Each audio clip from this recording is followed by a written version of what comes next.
a modern city suddenly appeared on the border of a medieval empire. The soldiers inside didn't just use AK-47s. Even steam trains ran all over the streets. All because I transmigrated to become the poorest frontier baron in the Valoria Empire. To avoid starving to death in the Middle Ages, I led the serfs to brew moonshine to earn my first pot of gold. It took me many years to finally develop this territory into a paradise on earth. Every commoner in the territory has a ruddy complexion. There are no beggars, and even the streets are packed densely with shops. Just as I was preparing to flex my muscles and ruthlessly fleece a wave of foreign merchants, the current emperor, Richard, suddenly brought his chief chamberlain, Godfrey, to Edenbrook for an incognito inspection. The carriage creaked and swayed on the dilapidated mountain road. Godfrey held a parchment map, his face full of disgust. "Your Majesty, this Edenbrook is so remote and the journey so bumpy. It must be an unimaginably small, impoverished backwater." Richard closed his eyes and sighed. "This road is truly too rotten. I should have ridden a horse if I had known." Thump! Before he could finish speaking, the carriage jolted violently. Godfrey was bounced high up, his head crashing heavily against the oak boards of the carriage roof. Richard only avoided falling by gripping the armrest tightly. Godfrey clutched his head, scrambled out of the carriage, and cursed at the coachman. "Are you blind? You startled my master. I'll send you to the gallows." The coachman aggrievedly extended a finger, pointing tremblingly ahead. Godfrey looked in the direction of the finger, his eyes almost popping out of their sockets. He rubbed his eyes hard, looked back at the muddy dirt road they came from, and then looked at what was in front of them. A perfectly straight, flat, and completely level black-gray avenue lay before everyone. It even reflected a strange luster in the sunlight. Both sides were even tightly wrapped with neat stone blocks. That's right, this was exactly the asphalt road I had created. Richard frowned and climbed out of the carriage, freezing on the spot. "Godfrey, are you sure this is the territory of Edenbrook?" Godfrey opened the map and nodded vigorously. "Yes, master, this is the place." The carriage drove onto the avenue, so smooth that not a single bump could be felt. As a gentle breeze blew across the lush green farmlands on both sides, Richard's brow completely relaxed. For a mere frontier baron to build such a fine road, how interesting. Following the avenue forward, Richard and Godfrey were dumbfounded once again. On the distant horizon, a solid fortress towering over a dozen meters high suddenly appeared. The grayish-white city walls exuded a cold, majestic aura, and 3 giant ornate letters were carved above the city gate. Edenbrook. Richard immediately flared up. Having fought wars year after year, he had never seen a minor baron's territory possess this level of defense. He suppressed his anger and growled, "Godfrey, there is such an impregnable city within the Empire's territory. Why did the Royal Intelligence Network under your command fail to report this?" Godfrey was so terrified he knelt right on the asphalt road, frantically kissing Richard's boots. He hadn't even heard of this godforsaken place. Who would have thought a monster-level fortress was hidden deep in these old mountains? Richard sighed helplessly, had Godfrey dismissed the coachman, and the two walked towards the city gate. Just as they reached the entrance, 3 guards in uniform blocked their way, demanding to see their transit documents. Godfrey handed over the documents, lying that his master was in the porcelain business. Richard took the opportunity to test the waters. "These city walls are so tall and sturdy, they must have cost a lot of gold coins, right? Did the Lord increase your tithe?" A guard in the back immediately laughed out loud, reaching out his hand to his companion and shouting, "Pay up, pay up! I told you he would ask this." The guard who asked the question rolled his eyes, pulled out a few copper coins from a leather pouch, handed them over, and then turned to explain to Richard, "These walls are just for show. The outside is pasted with stone slabs, and the patterns are all carved on. Our Lord Silas thought dirt walls were ugly, so he just threw this together. It didn't cost much." Richard laughed heartily after hearing this, secretly thinking this Baron Silas was quite a refined man who understood art. In a great mood, he signaled Godfrey to take out a silver coin as a tip. As a result, the guard's face instantly changed, and he sternly shouted, "What are you doing? Take it away. We don't do bribery here in Edenbrook." Godfrey held the silver coin,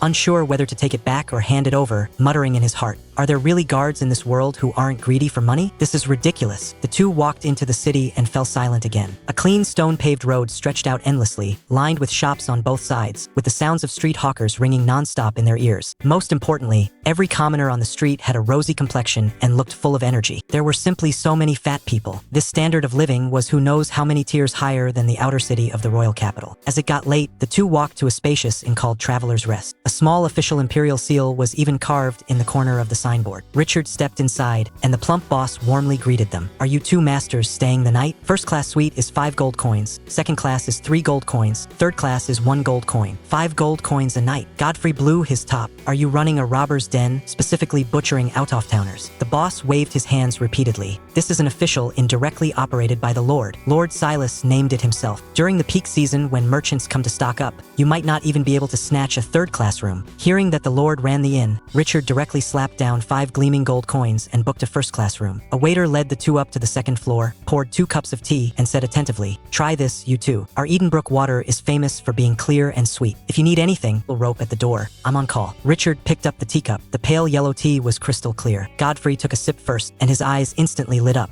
It has a strange herbal fragrance, far superior to the tea drunk by those nobles in the royal capital. Richard followed suit and took a big gulp. It was indeed sweet and crisp. Just then, Godfrey strolled into the inner washroom and suddenly let out a pig-slaughtering scream. "Master, there's a well in this room." Richard rushed over. He saw Godfrey with his rear sticking up, leaning over a white ceramic vessel, clicking his tongue in wonder. "Look, master, such a large white porcelain vessel is too luxurious to be used as a water well mouth. It's just that the mouth of the well is a bit small." As Godfrey spoke, he scooped up a handful of clear water from inside and drank it straight down. Good water, truly clear, sweet, and crisp. Richard looked at this bizarre ceramic device, always feeling something wasn't quite right, and quickly had Godfrey pull the rope to call the waiter. As soon as the waiter came up, Godfrey pointed to the well and asked, "Why is there a well in this room?" The waiter smiled, accustomed to the sight. "Masters, this is not a well, it's a flush toilet, used for relieving oneself. There's a rope connected to a hidden water tank above it. Once you're done, you pull the rope, and the filth is washed away." Godfrey's smile instantly froze on his face, standing there dumbstruck as if struck by lightning. Richard's eyes were like knives, staring dead at Godfrey. Godfrey's face turned purple, and he forced himself to ask, "Where does it flush to?" The waiter looked proud. "We built underground pipes for the whole city. The terrain is high, so it flushes fast. Finally, we use special water carts to transfer it to the neighboring territory." Our Baron said, "Cesspools must be kept far away from Edenbrook, otherwise, dirty water will seep into the ground, and the well water will taste bitter. Our Edenbrook's water is just that good. Even the nobles from the neighboring territory come here specifically to buy our water to drink." Godfrey's stomach churned violently. Unable to suppress it any longer, he threw himself over the toilet and vomited wildly. The waiter clapped excitedly. "Yes, yes, yes, that's exactly how many merchants throw up when they've drunk too much hard liquor." After throwing up, Godfrey glared viciously at the waiter. The waiter calmly pulled the rope, and water rushed down with a splash, flushing the toilet completely clean. Richard watched in amazement and asked again, "Then how is the cleanup handled after relieving oneself?" The waiter pulled out a brass faucet with a handle from behind the toilet. "This is a water gun, filled with salt water. The Baron said salt water cleans the backside the best." Then he opened a wooden hidden compartment, revealing a stack of soft white paper. "Our inn provides this kind of paper for wiping. Absolutely do not use the traditional rough wood chips. Our lord thinks those things are unsanitary. Previously, someone secretly used wood chips, got caught by our guard, Captain Brutus, and had his buttocks directly sewn up. Brutus has boundless strength. If you run into him, make sure to stay far away." After hearing this, Richard and Godfrey simultaneously clenched their buttocks. That night, the two stared at the water tank on the ceiling and the white paper, sleepless all night. The next morning, after a delicious breakfast, Richard took Godfrey for a stroll on the streets. Godfrey was still frantically muttering, harshly criticizing my extravagant ways and wasting the people's wealth. Richard gave a cold snort, saying that if all the lords across the empire could be this extravagant and the commoners prosperous, he, the emperor, would wake up laughing in his sleep. Walking to a street corner, the two saw an uncle selling tea, singing a strange folk tune at the top of his lungs. "Oh, Edenbrook's sweet tea is sweeter than honey. I fell in love with you after just one sip." Godfrey frowned at the sound, feeling the tune dirted his ears, and spat a glob of phlegm directly onto the stone-paved ground. Just as he spat, an old lady wearing a red armband that said sanitation supervisor darted out from nowhere, extended her hand with 5 fingers spread wide, and shouted shrilly, "Spitting anywhere, fine of 5 copper coins. The Baron's rules, if you refuse, go see the judge at the Lord's court." Just as Godfrey was about to flare up, Richard paid the money outright. Richard casually asked the old lady, "Old madam, I see that Edenbrook doesn't have a single beggar?" The old lattice wrinkled face broke into a smile. "Our lord is kind-hearted and can't bear to see poor people, so he hauled them all off to the mines to dig trenches." Richard almost choked to death on his own breath. "You call this kind-hearted?" Right then, shouts came from the street. "There's a lawsuit. Hurry to the court to watch the fun." Richard and Godfrey followed the crowd, jogging all the way to the lord's hall. Looking up,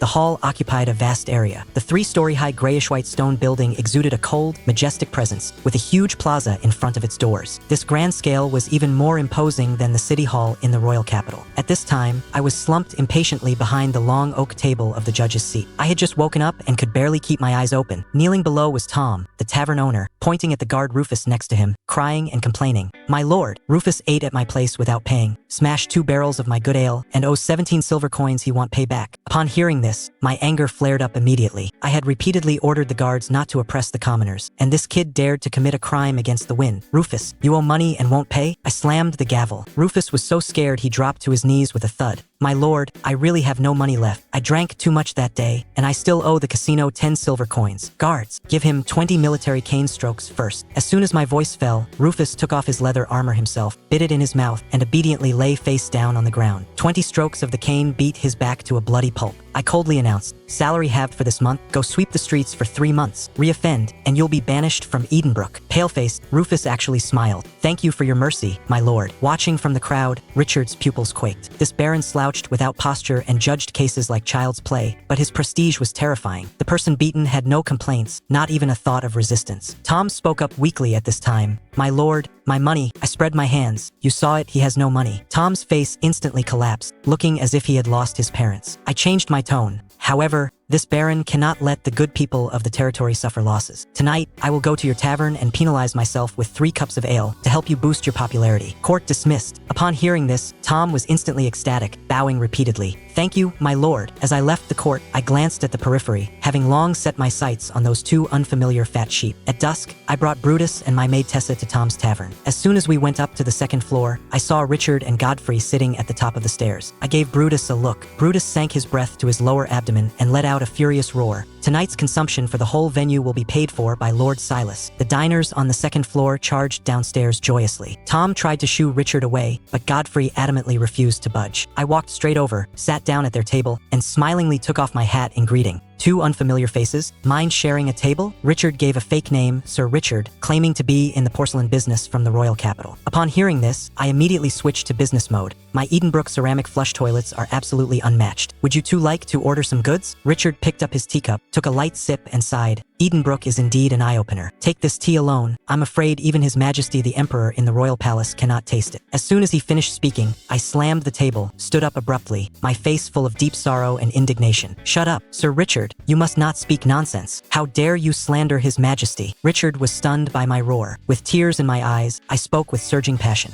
"The peace of the Empire is entirely due to His Majesty's personal military campaigns to repel the barbarians back in the day. Without His Majesty, there would be no Edenbrook. But today, if even His Majesty, far away in the royal capital, cannot drink this tea, how do I have the face to drink it anymore?" After speaking, I ruthlessly splashed the tea in my cup onto the carpet, tilted my head back, and shouted, "May God bless our emperor." Richard's hand holding the teacup froze in midair, completely stiffened. Godfrey's eyeballs almost fell out next to him. Even he, the chief steward of the royal court, felt inferior to this long-distance bootlicking skill. I turned to stare at Godfrey. This gentleman, love and respect for His Majesty the Emperor must be kept in the heart. How many nobles in the royal capital circles are hypocritical, no different from beasts? Godfrey guiltily glanced at Richard, and stifling his grievance, he shouted along, "The Baron is right. May God bless our Emperor." Richard's face was ruddy, and his look towards me became much more favorable. The atmosphere was set, and I revealed my true intentions. If this tea were brought to the royal capital, the princes and nobles would definitely snatch it all up. "Are you 2 interested?" Richard smoothly asked the price. I held up one finger.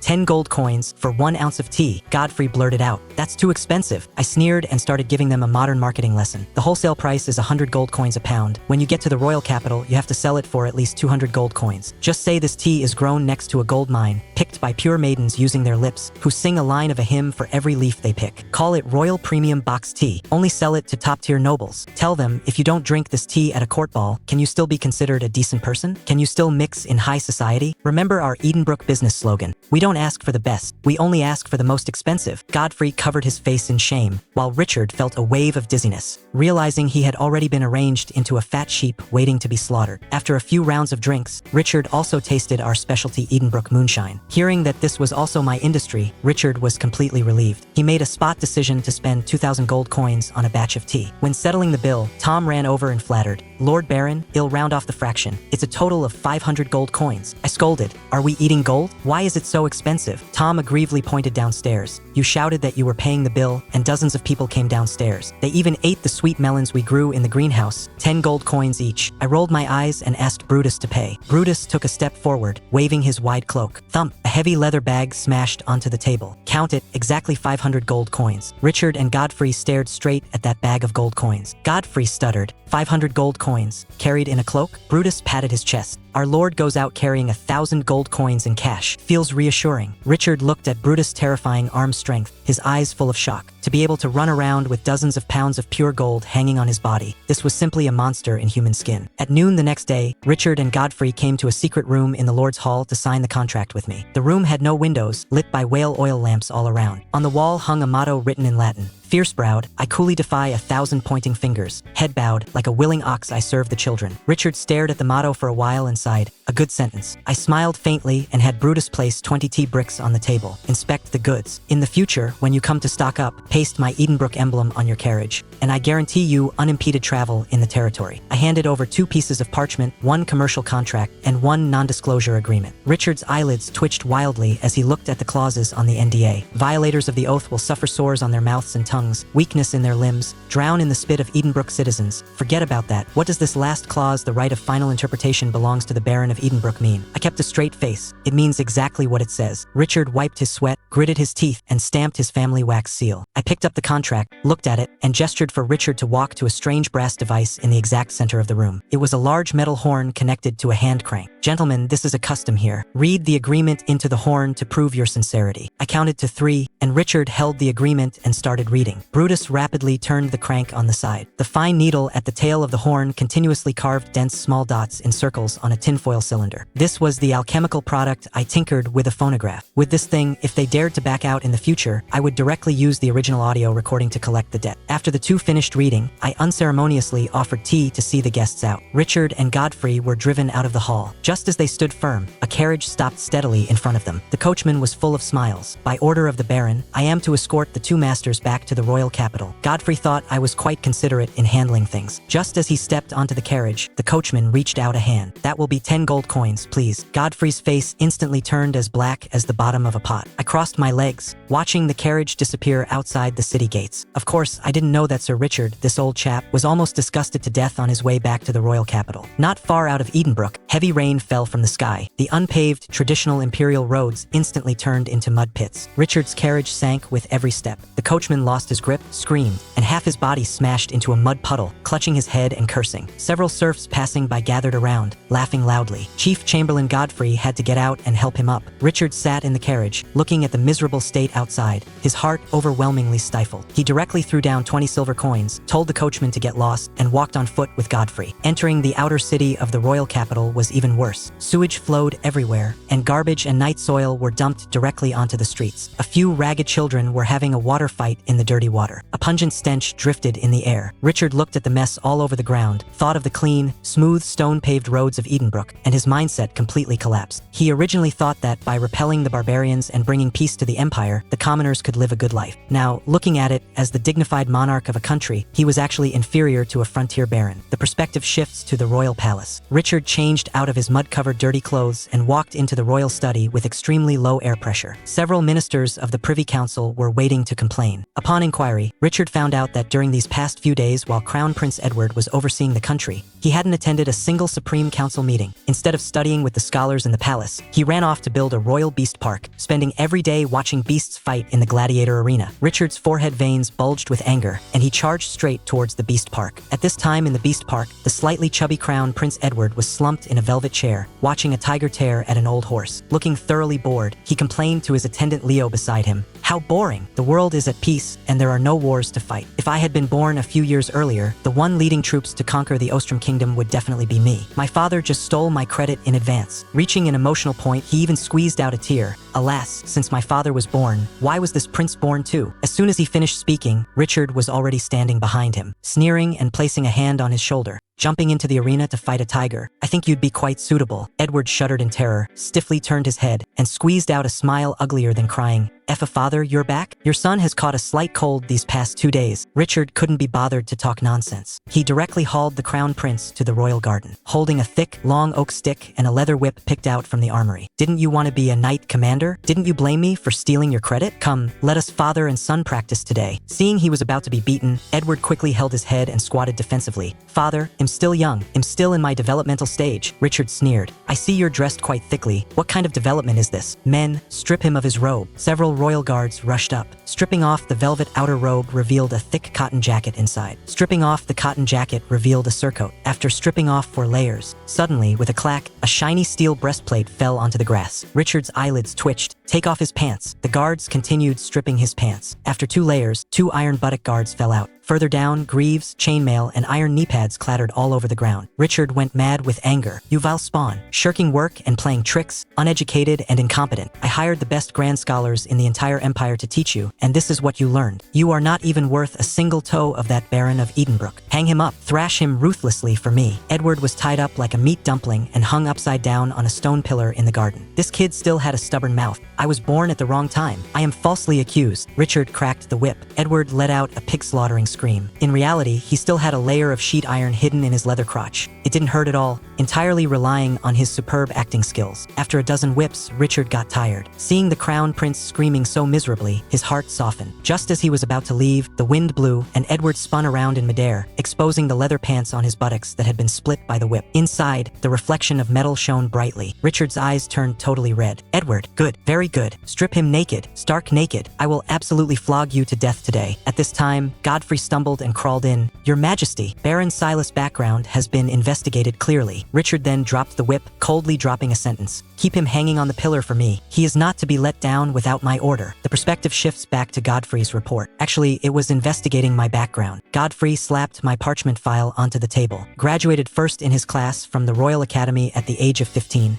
Granted a knighthood as an exception by the late king. Parents deceased. Had a fiery temper and contradicted the finance minister of the Privy Council. Directly banished to the godforsaken frontier of Edenbrook. The territorial reports submitted to the royal capital year after year read. Population of 2,000, successive years of famine, applying for exemption from the tithe. Godfrey gnashed his teeth in anger. This kid is audacious, building up a private army. Edenbrook's population has absolutely broken 10,000, and he hasn't paid a single copper coin in taxes to the royal family for 7 years. As a result, Richard was not only not angry, but actually laughed out loud. A top-tier academic genius at 15 turned a poor backwater into heaven on earth in 7 years. A rare talent. This is called knowing how to adapt. Keeping him to be the crown prince's mentor in the future, hell absolutely be a good hand. Then, Richard's eyes darted around, remembering the routine I taught him at the wine table. Godfrey, go procure a high-end shop in the inner city. Pack the tea we bought back into exquisite royal exclusive porcelain jars and sell it. 1 ounce per jar. Sell it for 50 gold coins for me. Godfrey was petrified on the spot. 800 gold coins a pound. That's even darker than Silas, that profiteer. The boss he served was the real robber. The next day at the morning court, Godfrey held a silver tray, deliberately swaying slowly in front of the officials of the Privy Council. On the tray was a pot of freshly brewed hot tea, overflowing with fragrance. Prime Minister Lord Ward smelled the scent and came over. Chief Steward Godfrey, what is this magical herbal soup? Godfrey raised his voice. This is called Tears of Venus. It's the leaves of a fairy tree from the mysterious East. His Majesty drinks it every day recently. It can prolong life, nourish the kidneys, and solidify vitality. Known as the secret of the lion. There was a burst of laughter in the crowd, but the eyes of several old nobles all lit up, secretly swallowing their saliva. Arriving at the main hall, Richard held his teacup, drinking unhurriedly. Finance Minister Giles came out crying poor, saying a massive flood broke out in the Lorraine River Valley, urgently needing 30,000 gold coins for disaster relief, and the state treasury couldn't produce the money. Unprecedentedly, Richard didn't scold anyone. With a grand wave of his hand, he directly pulled 10,000 gold coins from his royal private stash to plug the hole. The ministers all hailed His Majesty as benevolent and sagacious. Little did they know, Richard was waiting to use the tea to harvest them like leeks. After the court session, the Privy Council exploded. Prime Minister Ward sent his clerk Oliver to quickly go by the secret of the lion. An hour later, Oliver ran back, crying with a long face, saying, "My lord, not enough money. This tea is 50 gold coins an ounce, and it's strictly rationed, only selling 4 pounds a day. The stewards of the dukes and marquises are going crazy fighting at the door. The black market has already hyped it up to 60 gold coins." Ward gritted his teeth, scraped together 70 gold coins, and had Oliver go grab a jar back the next day. Several ministers of the Privy Council gathered around that small porcelain jar, as if looking at some rare treasure. Brewing the tea, Ward took a sip carefully. Actually, it was just ordinary clear water brewing fresh tea. But under the psychological effect, he felt this tea was simply the nectar of heaven. Minister Cedric closed his eyes, shaking his head, forcefully filling in the blanks with his imagination.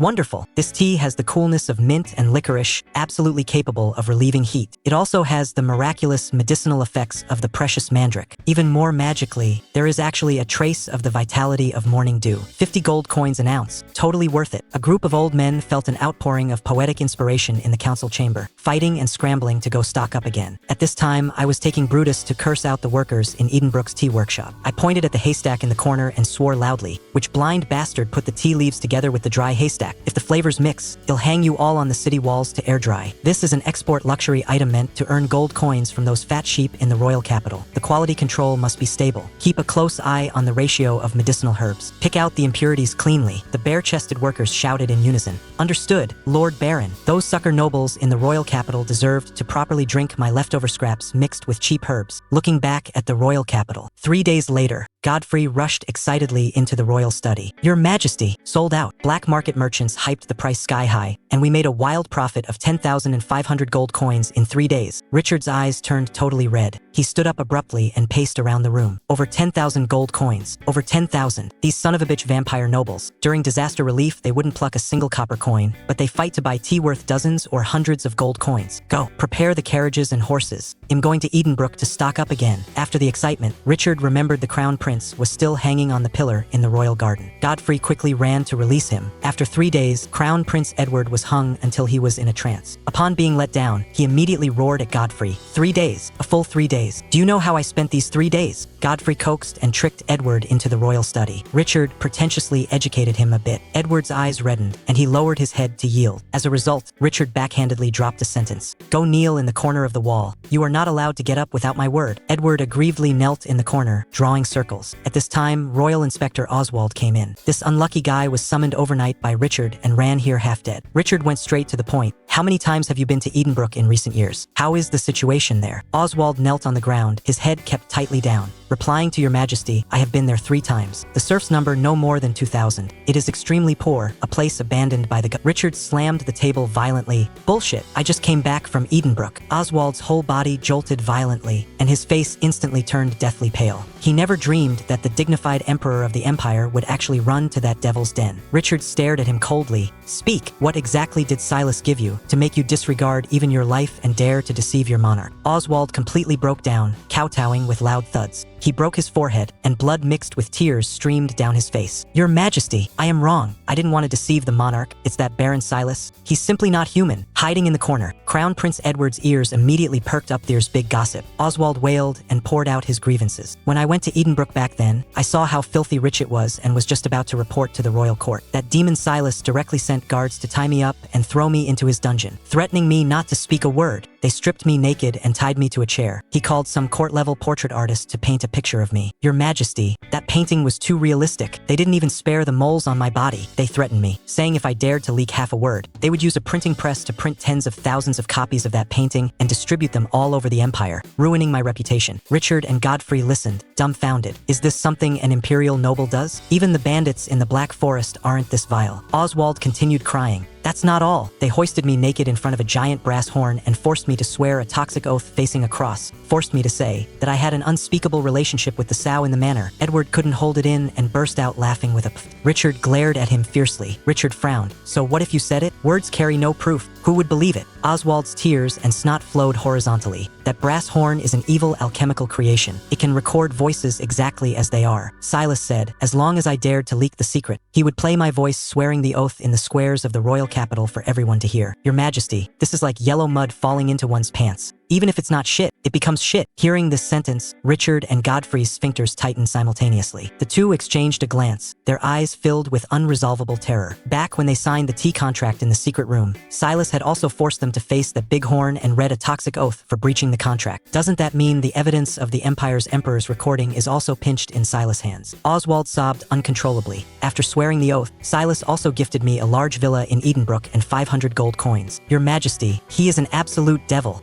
Richard trembled all over with anger and gritted his teeth to pronounce judgment. Oswald openly accepted bribes, stripped of official posts, stripped of knighthood titles. Get out of the royal capital. Oswald got his life back and rolled away with profound gratitude. Anyway, since his official post was gone, he could directly go retire in his paid-for villa in Edenbrook. A deathly silence fell in the royal study. Godfrey's eyes lost focus, his mouth continuously mumbling. Gods above, Silas is truly not a human thing. As the chief steward in charge of court intelligence, when it came to being insidious, he actually couldn't outdo a frontier baron. Richard was so angry he kept smashing cups. Edward nodded his head like pounding garlic, his mind filled with nothing but rushing to meet this devil baron. Richard roared through gritted teeth, "Prepare the carriage to Edenbrook. To use such a miraculous alchemical creation for such vile deeds. I wish I could summon him here right now and personally whip him dozens of military strokes." Just a few days after Richard dropped those harsh words, God taught him a solid lesson. I only found out later that Richard rushed back to the royal capital overnight, and before his throne was even warm, a massive flood, the likes of which hadn't been seen in a century, broke out in the Lorraine River Valley. It collapsed 5 large stone dams in succession, and hundreds of thousands of commoners were displaced. The empire's treasury was so empty it could starve a mouse, and Richard was as anxious as an ant on a hot pan. To raise money for disaster relief, he set his sights firmly on my high-priced tiers of Venus tea. In the dead of night, he dragged up Crown Prince Edward and Chief Steward Godfrey, spurred their horses, and charged back to my Edenbrook again. At noon the next day, I was still hugging my goose-down quilt sleeping soundly when guard Captain Brutus howled to wake me. "My lord, those 2 fat sheep buying porcelain from last time are here again, right at the Traveler's Rest Inn." Fat sheep at the door. I quickly put on my everyday noble attire, took a carriage, and went straight to the inn. As soon as I got out of the carriage, a foul stench hit my face. The fat boss of the inn was holding a broken fan, fanning wildly at the door. I went up and kicked him right in the rear. "You dog, did the cesspool explode? What's going on?" The boss hugged my thigh and wailed, "My lord, I'm innocent. Some drunk bastard drained the water in the water tower. The flush toilets have no water to flush." While I was cursing, Richard, leading his son and Godfrey, walked downstairs pinching their noses. I immediately put on a smiling face and went to meet them. "Sir Richard, the tea business in the royal capital is doing well, right?" Godfrey curled his lip, looking extremely displeased. I couldn't be bothered with him and took them directly to the Silver Moon Grand Tavern to eat. As soon as we sat down, Richard got straight to the point. "Baron Silas, the tea from last time sold for over 13,000 gold coins. This time, I want 200 pounds. His eye was secretly shocked. This old boy has a really dark heart. He turned around and sold cheap leaves that cost a few coppers for astronomical prices. He was absolutely a talent. I slapped my thigh. "No problem, as much as you want." The waiter served the heavy dishes. I pointed at a large basin of meat and showed off. "Taste it. My Edenbrook signature dish, rustic peasant pork stew." Richard's son Edward frowned tightly, saying with disgust, "Pork stinks and is gamey. Only untouchables and serfs eat it. You serve us this? Oh, this little brat is quite arrogant." I used a silver fork to spear a piece of oily pork belly, glanced sideways at Chief Steward Godfrey across from me, and slowly popularized some science. "This shows what you don't understand. These pigs are castrated barrows. Boars have a fierce temperament. Cut off their life roots when they're young, and they grow up docile, gain meat quickly, and most importantly, there's no gamey smell at all." Speaking of this, I deliberately raised my voice. Actually, it's the same for humans. Look at those castrated court eunuchs or choir boys in the Eastern empires. Aren't they all fair, chubby, and peaceful in temperament? However, pigs don't hold grudges after being cut, but whether a human will hold a grudge after being cut is hard to say. This castration is absolutely a profound field of study. As soon as I finished speaking, Godfrey's face instantly turned as black as the bottom of a pot, his teeth grinding audibly. Edward held back his laughter so hard his whole body trembled, until Richard kicked him viciously under the table. Richard quickly forked a piece of meat into his mouth, his eyes instantly lighting up. Fat but not greasy. Peerless delicacy. After eating and drinking our fill, Richard suddenly had Godfrey pull out a huge imperial military parchment map and spread it on the table. My heart skipped a beat. This Sir Richard was well connected enough to even get his hands on military maps. Richard pointed at the Lorraine River Valley on the map,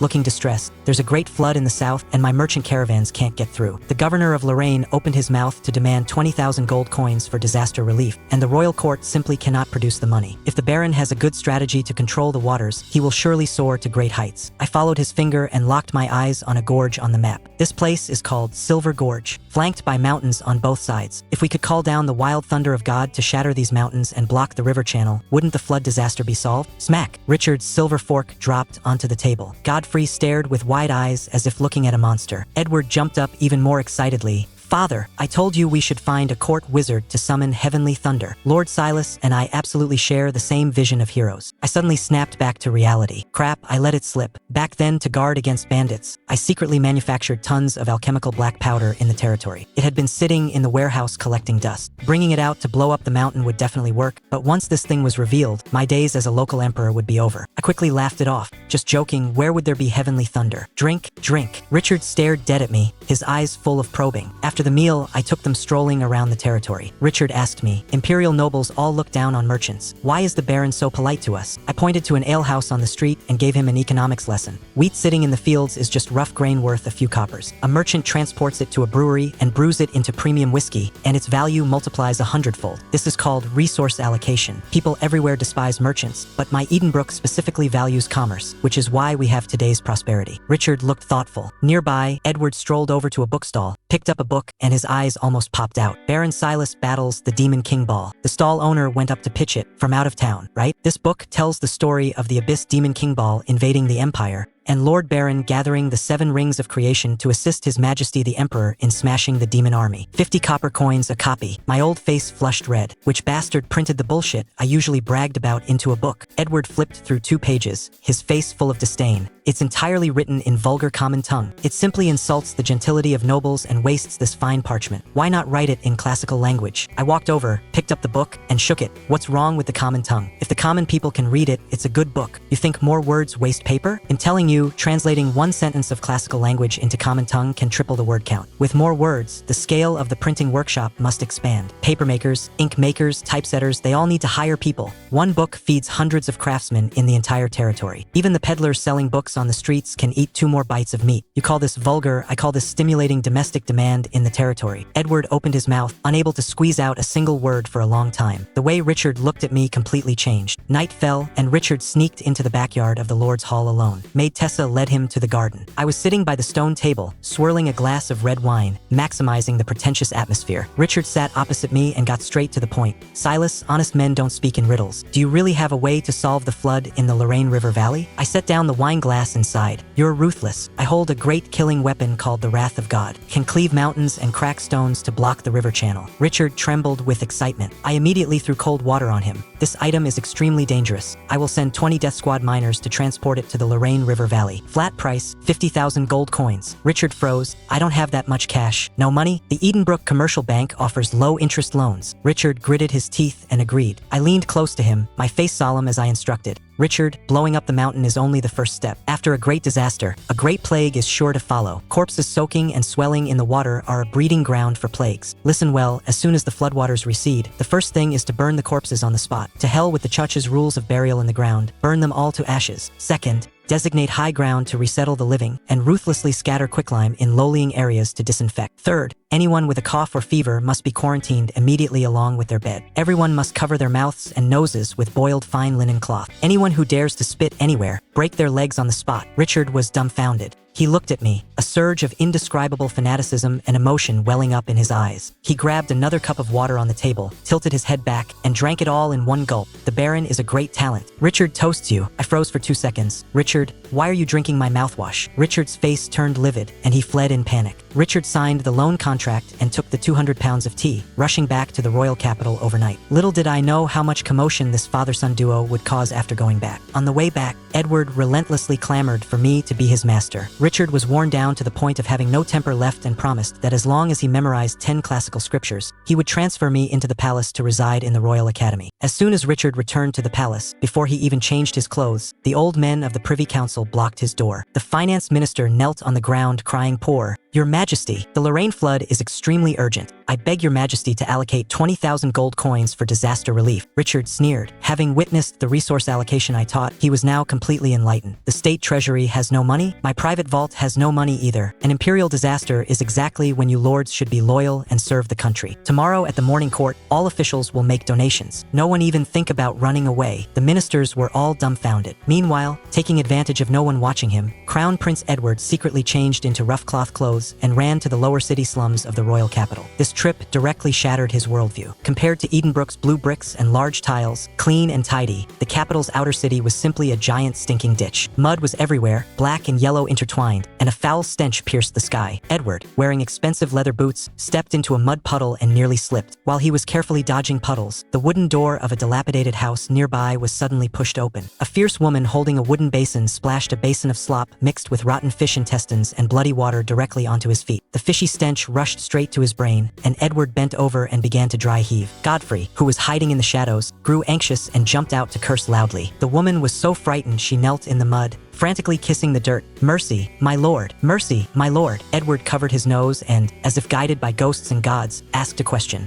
"What is this you're throwing out in the basin?"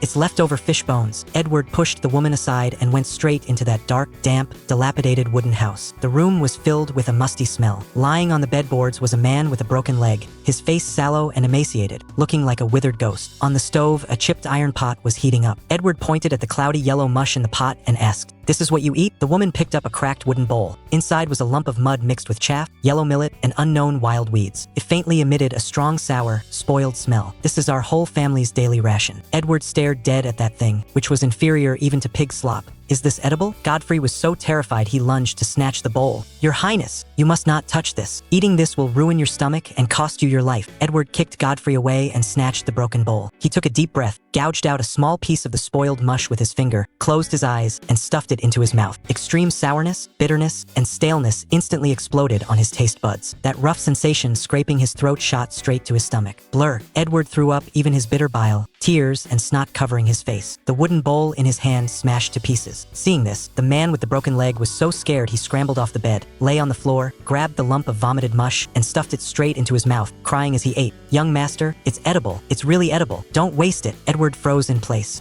He looked at the miserable state of the man's face covered in mud and mush. His complexion went from pale to red, and his eyes completely watered. He suddenly felt extremely ashamed. In the royal palace, he had fine clothes and rich food every day, yet disdained reading classical literature as boring. In Edenbrook, he disdained the alternating fat and lean pork as having a gamey smell. Yet right at the feet of the royal capital, the subjects of the empire were lying in the mud eating spoiled wild grass. Readied, he squeezed out a sentence through his teeth. "Godfrey, give them 10 gold coins. Let's go." Walking out of the lower city, Edward looked at the dilapidated streets and softly asked Godfrey, "Before you entered the palace, was this what you ate?" Godfrey smiled bitterly. "Your Highness, being able to eat this kind of mush every day was already considered a good life. Before, going hungry for 3 days at a time was common. It's only been peaceful for 2 years." Edward suddenly understood. No wonder so many men desperately castrated themselves to enter the Eastern Court to serve. He clenched his fists tightly, his mind filled with the prosperous, affluent Edenbrook where everyone could eat meat that I had described to him, his eyes frighteningly resolute. "Go back. I want to memorize books. I must have Silas as my mentor." Edward, with red eyes, swore a toxic oath through gritted teeth. Who could have thought that just because of one trip to Edenbrook, this notorious, uneducated demon king of the empire, who wasn't even willing to touch a parchment scroll, would unprecedentedly pick up classical scriptures and burn the midnight oil? Meanwhile, above the royal court, the storm had brewed to its peak. The Minister of Military Affairs, his face livid, strode forward. "Your Majesty, the flood in the Lorraine River Valley is intensifying.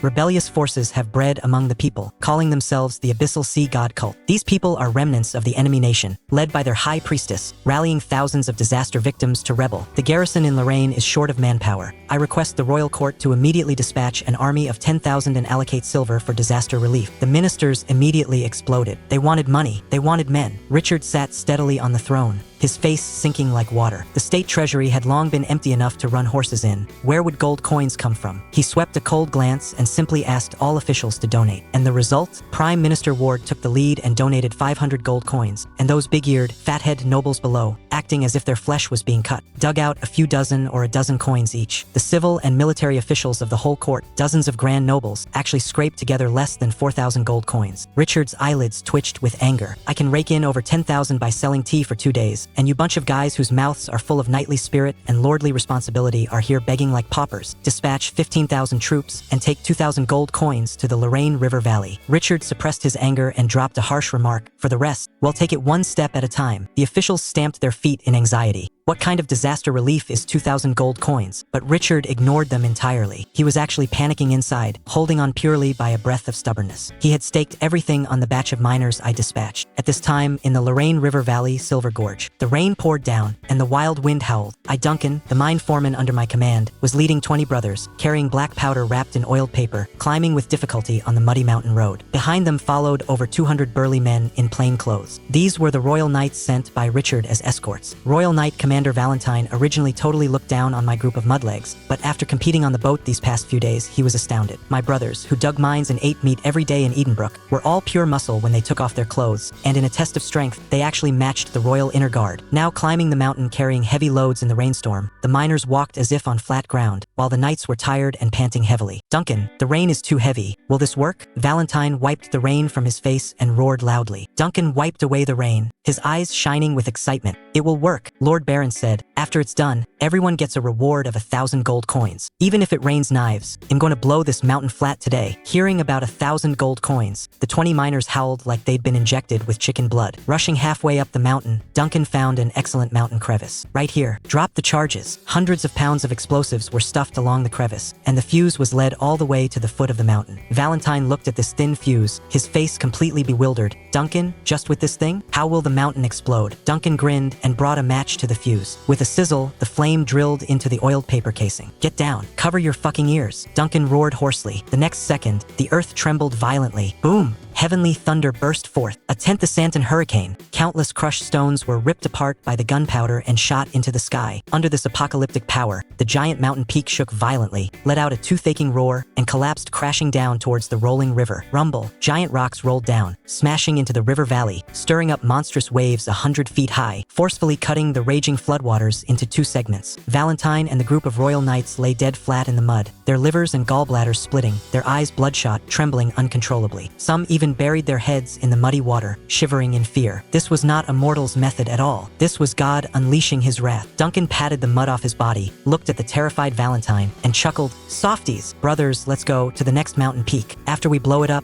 we return to Edenbrook to claim our rewards and take a bath." Under the knights' gazes of awe as if looking at gods, Duncan repeated the process, completely collapsing the southern mountain peak as well. The floodwaters were thoroughly blocked and diverted to flow eastward. 10 days later, at the royal capital's court, Richard was almost unable to hold on. Urgent reports came from the Lorraine River Valley every day, and the southern noble faction argued in the council chamber daily. Today, Charles, a member of the lower house, completely flipped out. His hometown was in the south, and his family sent letters pressing him every day. He directly knelt on one knee, pointed at Richard's throne, and shouted, "Your Majesty, the commoners in the Lorraine River Valley are in deep waters and scorching fire, yet the royal court does nothing. What exactly is your Majesty thinking? How will future history books evaluate your actions?" A group of pure stream censoring officials knelt down with a clatter. "We beseech your Majesty to reconsider." Richard's hair stood on end with rage, and he stood up abruptly. "Charles, you dare lecture me? Good. You love the people so much. He'll confiscate your property right now and send you to the front lines for disaster relief." Charles' face turned white, cold sweat poured down, and he kept his head down tightly, not daring to make a sound. Prime Minister Ward quickly stepped out to smooth things over. "Your Majesty, calm your anger. What exactly are you waiting for?" Richard took a deep breath, just about to open his mouth to say he might have trusted the wrong person. Right at this moment, a court attendant stumbled and rushed into the main hall, his voice breaking from shouting, "Urgent report, urgent dispatch from the Lorraine frontline." The entire hall instantly went dead silent. Richard grabbed the wax-sealed message tube, unrolled the parchment, and upon seeing it, his eyes instantly widened, his pupils shrinking violently. A full dozen seconds passed. "Ha ha ha ha ha." Richard suddenly looked up to the sky and laughed loudly. He smashed the letter in front of Charles, roaring with high spirits. Read it loudly for me." Trembling, Charles picked up the letter. Just looking at it, cold sweat smashed down like a waterfall. The north and south peaks of Silver Gorge, mountain bodies collapsed. River channel is blocked. The floodwaters head east and return no more. The crisis of the Lorraine River Valley is resolved. As soon as his voice fell, the civil and military officials were struck like lightning. The mountains collapsed. Did God manifest himself? Before they could recover, another attendant rushed in. "Urgent report. Great victory in quelling the rebellion in Lorraine." After the flood was cut off, the great army charged into the river valley. The abyssal sea god cult fled at the mere sight of us, collapsing without a fight. The heretic high priestess is missing. A double blessing. The royal court completely boiled over. Richard looked down from above at the horrified faces below, feeling a thrill to the extreme. The scolding he endured for half a month was worth it. "How did your Majesty know the flood would be resolved?" Ward asked, trembling. The corners of Richard's mouth curled into a mysterious smile, finally dropping the bombshell. "My lords, have you ever heard of Edenbrook? The one who resolved the flood is precisely an extraordinary man named Silas." The ministers looked at each other in dismay. "Silas? Who is that?" Richard directly ordered. "Baron Silas offered a divine artifact to resolve the Empire's crisis. His merit is paramount. He is hereby conferred the title of Viscount of Edenbrook, and his territory is expanded. He will enter the Royal Academy, serve as chief grand tutor, exclusively responsible for teaching the Crown Prince. As soon as these words came out, the officials were appalled. Conferring a viscounty was one thing, but to be the Crown Prince's mentor? He's only in his early 20s. Duke Arthur, Minister of the Privy Council, stamped his feet anxiously. Unacceptable. This person is young. How can he teach the Crown Prince? Why can't he? Crown Prince Edward, who had been hiding on the side, suddenly bounded out, stiffening his neck and shouting, "I stayed in Edenbrook for one day and benefited immensely. I have now memorized even the driest Latin sacred texts. If you don't believe me, ask my old scholar." The old scholar responsible for teaching the Crown Prince flushed red and helplessly stepped out, replying to Your Majesty, His Highness has indeed been frantically memorizing books recently. Complete silence. That demon king who mixed with trouble actually started memorizing books? Duke Arthur obediently shut his mouth. To be able to make the Crown Prince turn over a new leaf, conferring the title of Chief Grand Tutor was nothing. At this time, inside the Lord's Castle of Edenbrook, I was lying comfortably in a velvet high-back chair, flipping through the 3rd edition of Baron Silas Battle's The Demon King Ball that I just bought from the bookstall. This book was written exactly to my taste, portraying this young master as heroic and martial, subduing various elves and princesses along the way. I was just pondering whether to lock the author in the dungeon and force him to update 10,000 words a day, when Brutus rushed in, burning with urgency. "My lord, the miners who went to blow up the mountain are back." I scrambled up. "Is everyone okay? Did it go smoothly?" "All in one piece, but they picked up a half-dead mud monkey on the road and threw it in the clinic." I cursed in annoyance and took maid Tessa straight to the town's clinic. Arriving at the clinic,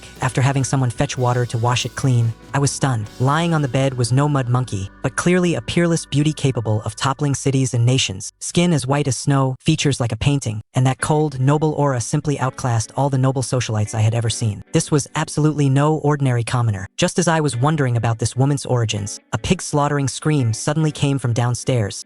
My lord, the edict has arrived. The king's edict from the royal capital." My brain buzzed. A king's edict? It reached Edenbrook? That old boy Richard sold me out. I rushed downstairs. Outside the clinic, I saw a dense crowd of Edenbrook commoners surrounding the place. A royal herald dressed in gorgeous silk clothes stood trembling in the middle, his calves cramping, because surrounding him, over 100 farmers and citizens were holding pitchforks, sickles, and logging axes, staring at him with murderous intent. "Baron Silas, receive the decree." The herald forced himself to unroll the parchment and finish reading. "Promoted to Viscount of Edenbrook. Immediately enter the royal capital to report on duties." As soon as his voice fell, the crowd completely exploded. "They want to take the Lord Baron away. We can't let the Lord go. We cannot leave the Lord. Kill this sissy from the royal capital. As long as we bury him in the Black Forest, well, pretend this edict never existed." Dozens of gleaming pitchforks pressed directly against the herald's neck. The herald collapsed into the mud with a thud. So terrified he wet his expensive riding breeches, crying and pleading to me for help. "Lord Silas, save me." I cursed angrily. "All of you shut up. I'm going to the royal capital to be a high official, not going to the guillotine. Put your weapons down." Only then did the unruly mob aggrievely put away their tools, wiping their tears one by one, howling as if their own father had died. I quickly helped the herald up, simultaneously giving Brutus frantic hints to stuff money to silence him. Brutus, this blockhead, pulled out a large bag weighing a full 20 pounds of silver coins from his cloak and forcefully stuffed it into the herald's cloak hood with a clang. The terrifying weight directly dragged the herald down to fall flat on his face. My face turned black. I kicked Brutus away, bent down, and personally reached into the herald's clothes to dig. "Lord Herald has been frightened. Please accept this little token. Have a cup of ale on the road." While speaking with righteous awe, I conveniently dug back that heavy bag of silver coins, and at the end, I even stealthily swiped the 2 silver coins and 5 coppers originally in his waist pouch. Hearing the crisp sound of the coppers being dug out of his pouch, the herald opened his mouth wide, tears streaming down uncontrollably. "Lord Silas, you and I have no enmity. What exactly are you doing? Go, be careful on the road, don't run into bandits." I stuffed those 2 silver coins into my breast pocket and waved my hand casually. The herald felt as if granted a general amnesty, scrambled onto his horse, and fled Edenbrook like a madman. After sending off the herald, just as I was preparing to return to the Lord's Hall to arrange matters for entering the capital, a coquettish voice suddenly came from behind me. "Lord Baron, please wait." Bianca, the peerless beauty who was picked up, was leaning against the doorframe at some point, looking pitiful. "This humble girl is Bianca. My family died in the flood, and I have nowhere to go. I am willing to follow the Lord and serve as a slave and maid to repay the life-saving grace." I raised an eyebrow. What kind of manipulative green tea hasn't I seen in my past life? This woman is full of suspicious points. She wants to be my maid right after waking up? Does she covet my body or my wealth? Oh, noted. I kept a cold face. "Since you are cured, go home yourself." "Tessa, Give her 2 silver coins for travel expenses. Let's go. After saying that, I strode away without looking back. Bianca froze in place, her eyes full of disbelief. A peerless beauty of her caliber taking the initiative to offer herself, and she was ruthlessly rejected? Cough, cough. She violently coughed up a mouthful of blood and gritted her silver teeth. Looking at my retreating back, she hardened her heart, dragging her sick body to desperately chase after me. Lord Silas. I looked back, this chick still dared to chase? Run. Shake her off. I took Brutus and Tessa and bolted. Bianca chased until she was out of breath, directly spat out a mouthful of fresh blood, and limply fainted on the street. Half an hour later, in the inner courtyard of the Lord's Hall, Bianca lay on a stretcher, clutching my pant leg in a death grip, closing her eyes and crying mournfully. Father, mother, Bianca misses you so much. Tessa's eyes grew red watching this. My lord, she's too pitiful. Why not let her stay? I sneered. Faking it? Keep faking. I crouched down and tried hard to pry her hands open. Good heavens, this little lattice strength was not small. I couldn't pry them open to save my life. Brutus leaned in. My lord, let me. I'll crush her bones. Roll aside. I pushed Brutus away. To deal with this kind of scheming woman, one must use magic to defeat magic. I tightly covered Bianca's mouth with my left hand, extended 2 fingers of my right hand, and with unparalleled precision, jammed them into her 2 nostrils. 1 second, 2 seconds, cough, cough, cough. Bianca violently opened her eyes wide, her face flushed red. She struggled intensely, let go of her hand, and gasped heavily for air. Her eye sockets were full of humiliating tears, being driven away, ignored, and now having her nostrils penetrated. Had she, a dignified, peerless beauty, ever suffered such bizarre and extraordinary humiliation? Awake, I clapped my hands, looking at her with a smile. If you can walk, hurry up and get out. Bianca bit the tip of her tongue, forcefully suppressing the urge to hack me into 1,000 pieces, abruptly knelt on the ground and kowtowed loudly. I beg the Lord to take me in. This commoner is willing to work like a horse and ox. Seeing her forehead bleed from kowtowing, I rubbed my chin. Since she wants to stay so badly, I'll keep her and play slowly. All right, I sighed. From now on, you are Tessa's junior maid. Remember, the maid of a maid. A salary of 3 silver coins a month. Just as Bianca was about to breathe a sigh of relief, I changed my tone. However, the medical fees for your treatment must be deducted from your salary. Sign a 1-year contract. You are not allowed to leave within a year. The maid of a maid, and deducting medical fees. Bianca only felt a wave of sweet metallic taste in her throat. Her vision went black, and she completely fainted from anger. TSK, crying tears of joy. I spread my hands innocently. Having settled this troublemaker, I immediately convened the sheriff and the tax officer to arrange the mess after my departure. After I leave, the territory's laws follow one principle. Anything not prohibited by law is permitted, but anyone who dares to bully men and women or disrupt commerce, break their legs and drive them out of Edenbrook. As soon as my voice fell, Sheriff Cole stepped out trembling, cold sweat pouring down. My lord,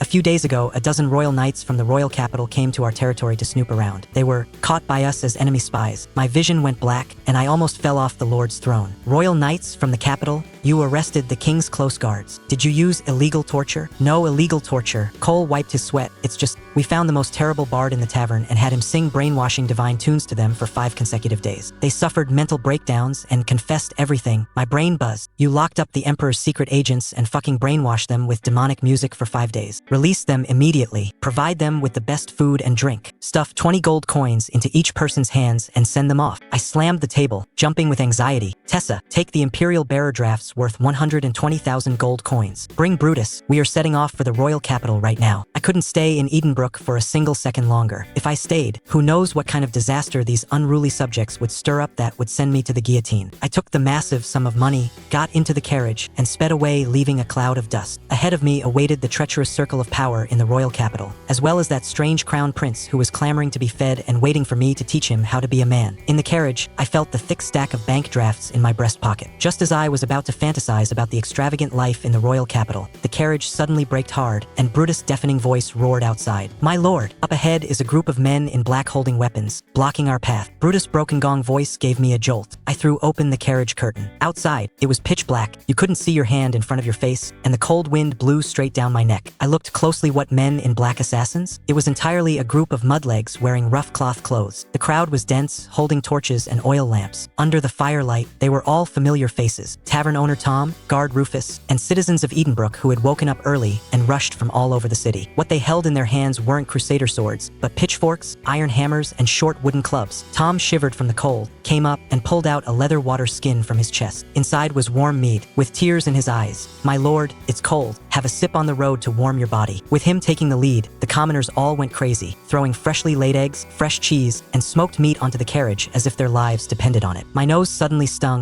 and my tears almost burst out. These unruly subjects, usually so stingy, were actually being generous at a time like this. I quickly used my velvet sleeve to wipe my face, raised my voice, and scolded, "All of you roll back," forcing me out of the carriage on a cold day. The wind is blowing my eyes so hard they hurt. Not only did the commoners not leave, they cried even harder. They knew in their hearts that with me going to the royal capital to be the crown prince's mentor, I would probably find it very hard to return to this remote barony in this lifetime. I didn't dare look anymore, afraid I would cry out loud on the spot and lose my noble face. I turned and ducked back into the carriage, covering my face with a parchment book. Let's go to the royal capital. Entering the inner city of the royal capital, my first order of business was to buy a house. The merchant guild found me a ready-made large mansion with a garden and a fountain. The owner's name was Garrick. This old boy saw that I was a newly promoted viscount from the countryside, and he opened his lion's mouth, asking for 2,000 gold coins right off the bat. I slouched arrogantly in the velvet high-backed chair, chewing raisins and sneering. Garrick, 1,000 gold coins, not a penny more. Garrick stiffened his neck. Lord Silas, my mansion is worth at least 1,800 gold coins, no matter how cheap. If you can't afford it, find someone else. I didn't waste words. Beside me, the bare-chested Brutus directly struck a bodybuilding pose. His muscles were smeared with oil, veins bulging, looking like a man-eating behemoth. Garrick was so scared his calves cramped. I gave maid Bianca a look. Bianca reluctantly pulled out the king's edict stamped with the royal wax seal and held it high above her head. I slowly tapped the table. Garrick, I heard you forcibly took a concubine a while ago, driving a 14 or 15-year-old girl to jump into the moat and commit suicide. I'm having an audience with His Majesty tomorrow, and I was just worrying about having no topics to chat with the Emperor about. Do you still want to run the business of those casinos of yours? 900 gold coins, is that excessive? Seeing the king's edict, Garrick dropped to one knee with a thud, sweating profusely. Lord Viscount, that commoner was mortgaged to me for owing a high-interest loan. Her jumping into the river has nothing to do with me. Besides, behind me is the son of the finance minister, Viscount Julian. Are you really going to offend the finance minister over a commoner? It doesn't matter if I sell this mansion or not. Don't force me. Using the finance minister to pressure me? I stood up, walked up to him, and patted his fat face.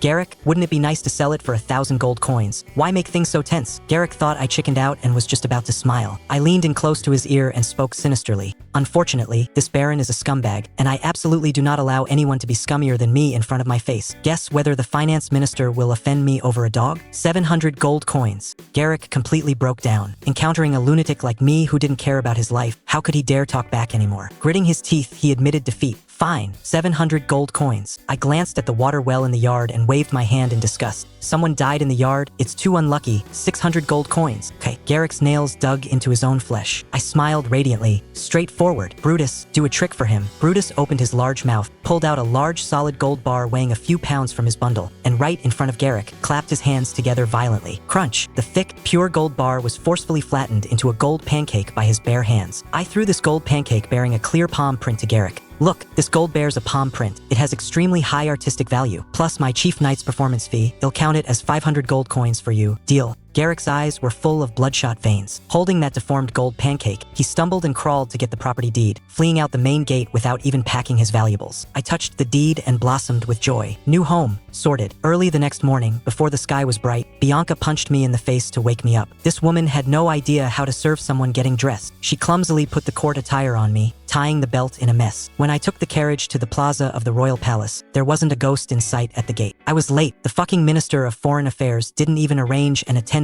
to receive me. Holding up my silk pants that kept slipping down, I ran like a headless fly through the corridors of the royal palace. I finally found the grand throne room, but just as I crossed the threshold, I stepped on my wide pant leg. Swish. In front of the entire civil and military court of the Privy Council, I literally slide-kneeled on the marble floor all the way to the center of the hall. Total silence. All the grand nobles' gazes pierced into me like knives. Sweating profusely, I kept my head down and quickly tried to salvage the situation, shouting at the top of my lungs, "Subject Silas Kowtows to your majesty. Your majesty's divine might covers the world. Your civil and military achievements shine with divine grace. Wherever your sword points, the four seas submit. This subject finally gazes upon the heavenly countenance, awed by your majesty's kingly aura, unable to contain the joy in my heart. Hence this breach of etiquette in the hall. I beg your majesty to punish me." This bootlicking echoed loudly. The faces of the ministers in the hall turned green. Prime Prime Minister Ward rolled his eyes. When had these courtiers, who spoke of knightly character and noble honor every day, ever heard such shameless remarks? Raise your head. A furious shout came from the throne. Trembling, I raised my head and caught a glimpse out of the corner of my eye. Fuck me. The one sitting on the throne was actually Sir Richard, the great merchant who went to my Edenbrook to buy tea. The old steward standing next to him was his attendant Godfrey. The kid covering his mouth and snickering next to him was the Crown Prince Edward, to whom I had explained the castration of pigs. My brain buzzed. The enemies I had been looking for all day were actually the current emperor and crown prince. Richard suppressed a laugh and put on a stern face. Silas, you are improperly dressed, and you came to court wearing a green robe that violates regulations. What about the Viscount's court attire issued to you by the royal tailor? Could I say the herald didn't give it to me? My mind spun rapidly, and I shamelessly said, this is my first time entering the palace, and I ran too fast in the corridors. My clothes were burned open by the dazzling light emanating from your majesty. The ministers couldn't bear to watch anymore. The most explosive leader of the conservative faction, Duke Arthur, stepped out and pointed at my nose, cursing, Your Majesty, this person behaves atrociously, uses clever words and flattering manners, and is simply an uneducated barbarian. How can he teach the crown prince? I beseech your majesty to retract the order. This old fart, I haven't even taken office and you want to smash my rice bowl? I stood up with a swoosh and stared at him. Old man, who are you? I am Duke Arthur. Have I offended you? Never. Then since I neither steal nor rob, why do you want to dismiss me? You say I use flattering words. Could it be you think his majesty is not great and not worthy of a subject's praise? I pressed him step by step, my voice loud and resonant echoing through the hall. This official is merely expressing his true feelings. In my eyes, his majesty is a unique hero, the #1 knight in the world, capable of controlling floods in civil affairs and quelling rebellions in military affairs. Every night I raise my wine glass and pray to the moon, just to entrust my feelings of reverence for his majesty. Could it be that my Valoria Empire can no longer tolerate a loyal subject who speaks the truth? I covered my face, pretending to be heartbroken. Can this world get any better? It's too cold. I'm shaking with anger. Tears are flowing involuntarily. Hit by this combo of punches, Duke Arthur trembled all over, pointing at me and stuttering you for a long time, unable to squeeze out a single sentence. The civil and military officials all shut their mouths. Reasoning with a person whose face was written with shamelessness was seeking one's own death. Richard got goosebumps all over from listening and shouted angrily, Silas, how insolent! Duke Arthur is an elder statesman of 2 reigns. How can you be allowed to speak nonsense? I quickly took 2 steps back and answered loudly, Your Majesty is sagacious. Tyrants of past dynasties all loved to hear flattery. Only your majesty remains clear-headed at all times. This realm of a saint who reflects on himself daily makes this subject prostrate himself in admiration. Duke Arthur couldn't catch his breath and almost fainted. At this time, the Crown Prince's current mentor, Grand Scholar Reginald, popped out. He knelt stiffly on one knee. Your Majesty, if this treacherous person is allowed to teach the Crown Prince, I fear the Crown Prince will lose his mind and blaspheme the gods. I would rather give up my title of nobility and beg your majesty to dismiss Silas. Dismiss? My eyes instantly lit up. Dismissal is great. If him dismissed, he'll immediately roll back to Edenbrook to be my local emperor, who wants to stay in this broken royal capital and suffer the anger of you old nobles. I plopped down on my knees and shouted, The Grand Scholar is right. I have neither virtue nor talent. I beg your majesty to dismiss me. The ministers were all dumbfounded. This guy was just overflowing with combat power. Why did he suddenly admit defeat himself? The Richard on the throne sneered. How could he not see what I was calculating? Denied. I panicked. I really can't do it. I beg your majesty to reconsider. Richard completely lost his temper. He grabbed a heavy brass inkwell from his imperial desk and smashed it fiercely towards me. With a smack, the inkwell shattered in front of me, splashing pitch-black ink all over my body and face. Richard stood up and roared in fury. Silas, if you dare say one more word of nonsense, he'll chop off your head. Don't think I don't know what you're plotting. You must be the chief grand tutor whether you want to or not. Court dismissed. Richard left in a huff, leaving the civil and military officials staring at each other. Grand Scholar Reginald left angrily, flicking his sleeves. Courtier Sir Tristan came up, wanting to kick me while I was down and mock me. I didn't indulge him at all. I spat a thick glob of phlegm directly onto his expensive leather boots, scaring him into hopping and cursing me as a barbaric pig. I rolled my eyes and turned to leave. Before I was even out the palace gate, Chief Steward Godfrey ran over to find me. Lord Viscount, His Majesty summons you to the royal study. I immediately put on a dog-like smile, vigorously stuffed 2 draft notes of 200 gold coins each into his pocket, calling him Big Brother with every mouthful, and successfully found out that the Emperor just wanted a private chat and had no murderous intent. Entering the royal study, Richard was was looking down at a parchment scroll, leaving me hanging for a full incense stick's worth of time. Seeing the timing was about right, before he could open his mouth to condemn me, I directly pulled out a thick stack of Imperial Bank gold notes from my breast pocket and held them high above my head with both hands. I know my guilt. This is the surplus of 86,524 gold coins I saved in Edenbrook over 7 years. Please, Your Majesty, accept it. Richard glanced at the stack of money and snorted coldly. Your Edenbrook is so wealthy, and in 7 years it's only this mere 80-something thousand gold coins? Do you take me for a 3-year-old child? Sweating profusely, I pretended to be extremely aggrieved. Your Majesty is perceptive. I spent money like running water on building sewers and roads. Being able to save this much is entirely due to my frugal living. Richard accepted the money, his anger mostly dissipating, and had someone offer me a seat. Let me ask you, what exactly is that thing called Wrath of God? Here it comes. I knew he was coveting my gunpowder. My face sank, my eyes full of sorrow. Your Majesty, that is alchemical black powder. Unfortunately, the court alchemist who developed it blew himself up a while ago. This thing consumes too much money. I spent over 10,000 gold coins and still haven't perfected it. The territory is truly out of money, so the project had to be halted. Richard slammed the table in anger. Fool! How can such a great killing weapon be stopped? How much money do you need? I will allocate it to you. My eyes darted around and I held up 3 fingers. 30,000 gold coins should be about right. Richard stared dead at me. 20,000 gold coins. I give you 1 year. If you can't produce the gunpowder, bring your head to see me. My heart blossomed with joy. I had already mass-produced the gunpowder, gaining 20,000 gold coins in funding out of thin air. This wave was a massive profit. But on the surface, I still pretended to look miserable and half-dead, thanking him for his grace repeatedly. Richard changed the topic and asked about the Crown Prince. Edward has a wild temperament and doesn't like reading classical studies. Reginald can't teach him. I brought you here. How do you plan to teach him? I patted my chest and talked expansively about my modern educational philosophy. Your Majesty, as the saying goes, a small tree won't grow straight without pruning, and a person acts out without discipline. Filial sons come from under the wooden stick. What does the Crown Prince lack? The harsh beatings of society. If there are difficulties, face them. If there are no difficulties, create difficulties and face them. If he makes a mistake, beat him. If he doesn't make a mistake, beat him even more to extinguish the sparks of his crimes. This is called Tiger Mom and Wolf Dad style education. Richard nodded, repeatedly listening to this. Well said. It seems I didn't beat him enough in the past. Did your parents teach you this way too? I looked up at the ceiling at a 45-degree angle, my face full of vicissitudes. Indeed, I grew up being subjected to mixed doubles beatings by my parents. When I didn't want to learn swordsmanship, they would inject me with chicken blood. Now the people in our hometown still call me Fighting Cock. Richard was greatly shocked and directly threw a pure gold token engraved with the royal lion crest from his waist to me. Take it. From now on, in disciplining the Crown Prince, you can beat him as you please. If he disobeys, come find me. I caught the gold medal, fully satisfied. With this thing, couldn't I walk sideways in the Crown Prince's palace from now on? Richard looked at me covered in ink spots in disgust, drove me home, and told me to officially start work tomorrow. I took the carriage and strolled home. Just as I arrived at the door, I saw maid Bianca looking around outside. Looking at her made me angry. Why aren't you working and just wandering around here? Go stand facing the wall by the gate. You're not allowed in the house before dinner. Bianca pouted her small mouth and, with eyes full of resentment, went to squat by the wall. Entering the courtyard, I called Tessa over and pointed to the formal attire covered in ink juice. Strip this outfit off me, find a skilled craftsman to mount it in a picture frame. Hang it in the entryway at the main gate. Write a few big characters next to it in gold paint the place of imperially bestowed holy ink. Tessa's eyes almost popped out. My lord, did you provoke his majesty into losing his temper? Hanging this out is so embarrassing. I gave a cold snort. What do you know? This is called the boundless grace of the emperor. Hurry up and get it done. Just as dinner was set on the table, and Bianca, who was watching the door, hadn't returned, an uninvited guest suddenly broke into the courtyard. It was actually old Garrick, whose house I had robbed. Readied, Garrick tightly gripped a wax-sealed letter in his hand, arrogantly pointing at my nose and roaring, "Silas, you provoked someone you shouldn't have provoked. You're dead meat." I held a silver plate eating roast meat, not even lifting my eyelids. Brutus, go. Give him 2 resounding slaps. Brutus lunged forward like a black bear, grabbed Garrick's collar, and delivered 2 loud smacks left and right, instantly slapping Garrick's face into a pig's head. I sneered, "Trespassing into a noble's mansion, and you still dare to threaten an imperial viscount? Brutus, search him. See if he's carrying a dagger." Brutus' large hands tore wildly at Garrick's body, directly tearing Garrick's clothes into rags, and finally turned out an imperial draft note of 500 gold coins from his inner pocket. "My lord, found 500 gold coins." Garrick cried and screamed, "This is robbery. I'm going to the Supreme Court to sue you, you bunch of robbers." Upon hearing this, I got angry, walked up to him, grabbed him by the hair, dragged him to the entryway at the main gate, and pointed at the torn clothes mounted above. "Open your dog eyes and see what characters are written on there." With swollen eyes, Garrick tremblingly read out, "The place of imperially bestowed holy ink." I crossed my arms and sneered, Consider yourself literate. Is this something you can look at for free? Charging you 500 gold coins as an admission ticket is letting you off cheap. Get lost, like throwing a torn gunny sack. Brutus directly tossed Garrick out onto the main street. The farce ended. Tessa picked up the letter Garrick had dropped on the ground and looked at it. It was an invitation to the Silver Swan aristocratic salon and debate sent by Julian, the son of the finance minister. It was clearly a trap. I was just planning to tear the letter up to use as toilet paper when Bianca, who was being punished by standing in the corner, walked over timidly. My lord, this is an invitation issued by the finance minister's mansion. So many minor nobles outside are dying to get one. Why don't you take it out and sell it for money? My eyes lit up. This girl has a mind for economics. I immediately made a decision, gave her a 1% commission, and told her to take the invitation to the black market tomorrow to set up a stall. Early the next morning, I changed into my new formal attire and attended court. Because I hadn't slept well yesterday, I found a marble pillar to lean on and fell asleep standing up. It wasn't until the meeting was dismissed that Chief Steward Godfrey shook me awake and sent someone to take me to the Royal Academy exclusively for the Crown Prince. As soon as I entered the courtyard, I saw a group of attendants clustering around someone walking towards me. It was precisely Crown Prince Edward, but his current appearance was a bit miserable. His nose was bruised and his face swollen, looking like a hooligan who had just been beaten in a sack. Upon seeing me, Edward's eyes lit up and he grabbed my hand. Silas, you're finally here. I missed you so much. I immediately let the actor in me take over, grasped his hand back, and shouted excitedly.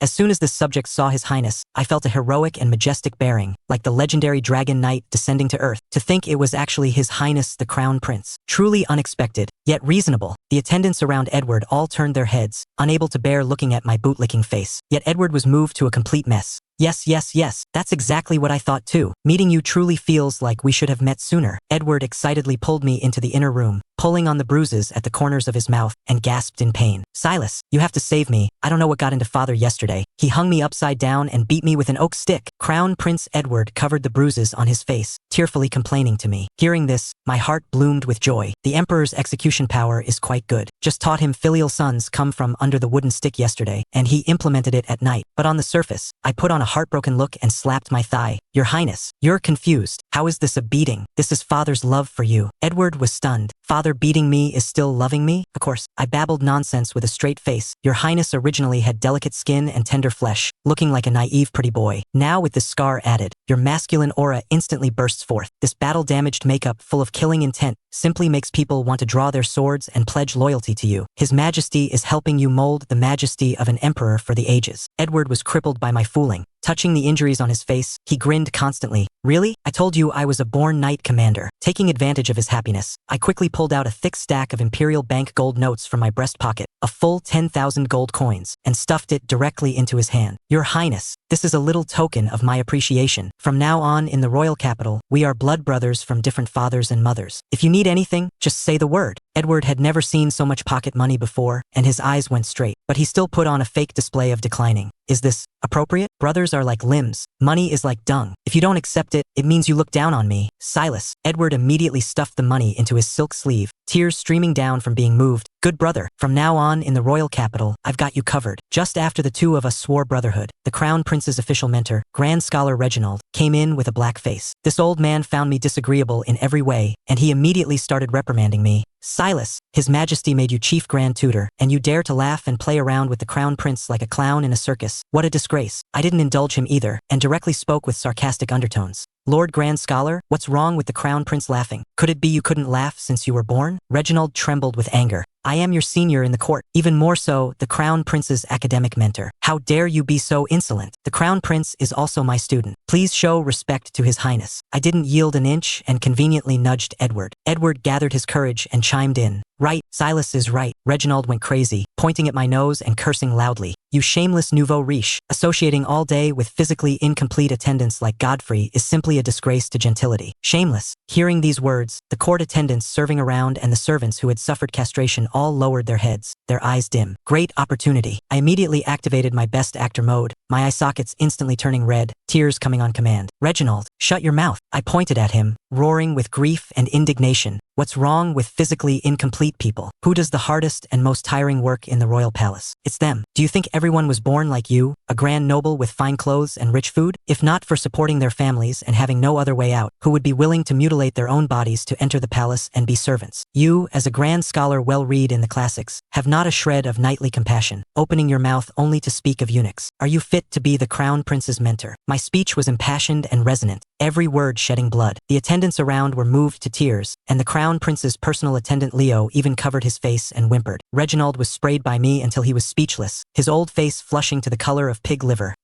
You're twisting logic. I won't argue with a vulgar barbarian like you. I'm leaving. The old man flicked his sleeves and left in exasperation. I turned to look at the dumbfounded Edward and smiled slightly. Your Highness, today's first lesson. If you want people to submit to you willingly, you must have a sincere heart in treating others. As a result, early the next morning, Edward came to find me limping. Brother, I can't take it anymore. Yesterday father beat me up again. I want to leave the palace. My face darkened with lines. The emperor is getting addicted to beating him. Unable to withstand Edward's pestering, I had to agree to take him to the Silver Swan aristocratic salon. I had made Tessa put makeup on him, changed him into the clothes of an ordinary swordsman, brought along the humanoid weapon Brutus, and the three of us swaggered out of the palace. Arriving at the luxurious cruise ship on the Seine River, Brutus, wearing a rough guard uniform hung with leather belts, scared away all the nobles at our table. Edward looked around like a country bumpkin, while Brutus and I buried our heads in frantically eating the exquisite pastries on the table. When the cruise ship sailed into the middle of the river, the capital's most popular opera diva, Isabella, was playing the harp on the second floor to add to the fun, while downstairs a group of young nobles were shaking their heads and reciting sonnets. Right then, Finance Minister's son Julian brought a few lackeys to our door. Julian fanned his lace-trimmed folding fan, a cold sneer on his face. Lord Silas, mudlegs are mudlegs, actually dining at the same table with servants. Since you've come to the aristocratic salon, why not compose a poem to let everyone broaden their horizons? Saying that, he called out loudly to the whole audience. Everyone, this is the newly promoted Viscount of Edenbrook, Silas. Let us quietly listen to the Viscount's masterpiece. The entire venue instantly quieted down, and everyone's eyes looking at me were filled with disdain and mockery. I wiped my mouth, suppressed Brutus who wanted to flip the table, walked up to Julian, and threw my arm around his neck. I lowered my voice, full of murderous intent. Kid, want to stick up for Garrick? I'm not in the mood to play with you today. Brutus understood tacitly, and with a swish, pulled open his heavy linen cloak. By the candlelight, Julian clearly saw densely packed rows of gleaming throwing knives and poisoned short daggers hanging inside Brutus' clothes. Julian's soul scattered in terror. His legs went soft and he almost knelt down, stuttering, Viscount, misunderstanding. It's all a misunderstanding. Get lost. I sneered. Julian stumbled and crawled away, eliciting a wave of whispers from the crowd. I thought this matter was over, but I didn't expect a wrench to be thrown in the works. The heir to the Duke of Normandy, Lord Nelson, in order to rope in Julian, actually jumped out on his own initiative to cause trouble. He pulled the terrified Julian and strode up to me. Lord Silas. Nelson abruptly closed his folding fan and shouted loudly. Today, a gathering of heroes. Everyone is waiting for your masterpiece. If you don't compose a poem, wouldn't it chill the hearts of all the scholars in the empire? Incited by him, the minor nobles around immediately started jeering along. Compose one, compose one, compose one. I looked coldly at Nelson. This brother, you are very brave. Nelson showed no fear and instead mocked Brutus. Lord Viscount, bringing such a rude ogre really damages the reputation of nobles. I raised an eyebrow. There are too many demons and monsters around me, so I have to bring a rough man to hold the fort. If I brought a refined man like you, I'd have been killed long ago. A burst of laughter immediately erupted all around. Nelson's face turned green. You, Silas, cut the crap. If you have guts, compose a poem. I sighed. Originally, I didn't want to show off like this. You forced me. Bring a quill and parchment. I walked to the desk, waved my pen, and directly translated a quatrain from the Eastern graceful school into a sorrowful Western sonnet, Autumn Farewell Song. The autumn wind whimpers among the desolate oaks. The sudden rain has just stopped. The evening bell strikes the city gates of farewell. The red wine in the tent is bitter and hard to swallow. The sailing ships afar urge the reluctant souls. Since ancient times, passionate people are left with the scars of parting in vain. Not to mention in this cold and desolate autumn season. Waking up from wine tonight, where shall I rest? Is it by the shore shaded by weeping willows, or accompanied by the cold, incomplete moon of the morning? After this departure through the years,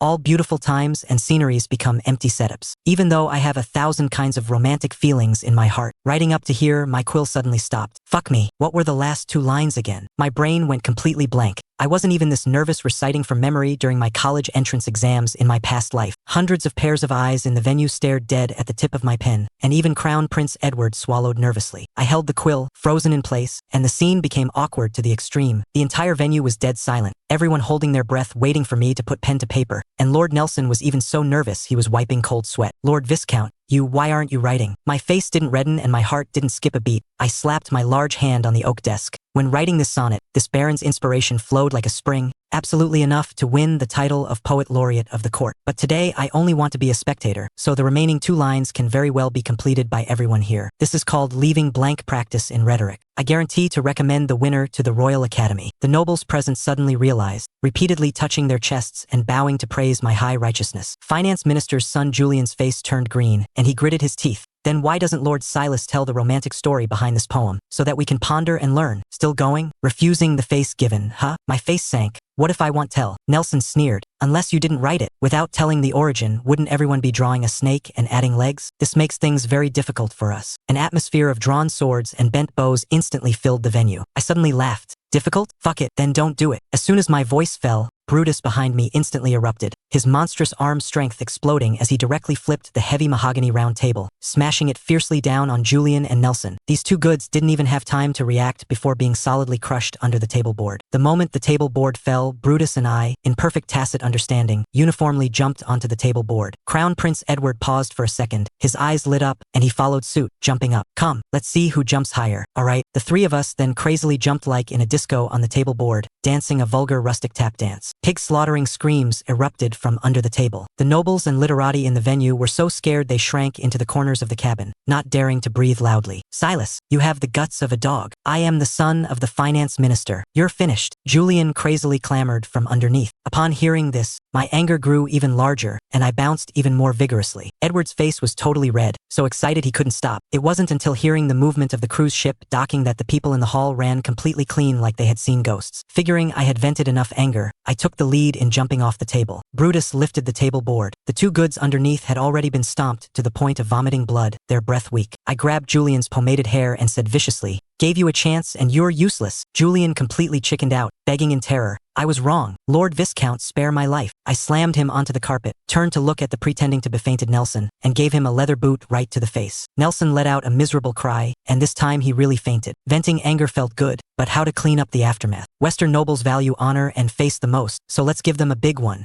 Brutus, strip them naked, stack them on the table. Brutus was quick-handed and fast-footed. Stripping the 2 of their velvet formal were clean in a few moves. Julian was half lying face down, Nelson stacked on top, the picture simply burning the eyes. To make it realistic, I picked up a jug of strong liquor and poured it over them, making them reek of alcohol. Just then a maid passed by, scared into dropping her tray. I immediately told her to call all 30-plus servants preparing food in the ship's cabin over. When the people gathered and saw the 2 white-cut chickens on the table, they were all dumbfounded. I pointed at them with a heartbroken look. Everyone look, these 2 violated knightly virtues, openly committing illicit acts after drinking, and actually fainted from pleasure. As the Crown Prince's chief grand tutor, how can this official tolerate such vile deeds that violate God's teachings? But considering they are nobles, everyone must keep this strictly confidential. Whoever dares to spread it, don't blame me for not being polite. The crowd looked at each other, thinking in their hearts, "You called us here just to let us see this? Are you sick?" I picked up a basin of ice water and splashed Julian and the other awake. Opening their eyes and seeing themselves stacked naked with a circle of commoner servants surrounding them, their faces instantly turned deathly pale, covering their crucial parts and shivering. I stepped forward, looking down from above with a sneer. Did it feel good? Looking at my devilish smile, Julian broke down and shouted, "Good, good." Nelson also desperately echoed, "Very good." I called out the names of the 30-plus servants. I've memorized the names of everyone present today. If anyone meets Whithon accident, even a sprained ankle, they'll count it on both your heads. Understand? The 2 had ferocious expressions, gritting their teeth. Understood. All right, do you know how to explain to your noble fathers when you get home? Tears in his eyes, Julian said. I drank too much, got into a verbal altercation with the Lord, nothing more. I nodded in satisfaction and enthusiastically helped them drape their clothes on. Hurry home, don't catch a cold. The 2 stumbled and crawled as they fled the cruise ship. Edward rubbed his hands excitedly, feeling that the world outside the palace was simply too exciting. Once the people left, I immediately directed Brutus to bring out linen sacks and frantically pack up the unspoiled roast meat and pastries on the table. At this time, the personal maid of the opera diva Isabella came down to invite me upstairs. Holding the sack, I entered her boudoir. Isabella sat with her back to me inside a gossamer tent, coquettishly offering to play the harp for me. I had no time to listen to tunes. I directly pointed at the snacks on the table and asked if she was going to eat them. She said she wouldn't, so I swiftly dumped all the snacks into the sack, turned and left, leaving this royal capital socialite messy in the wind, still saying shyly,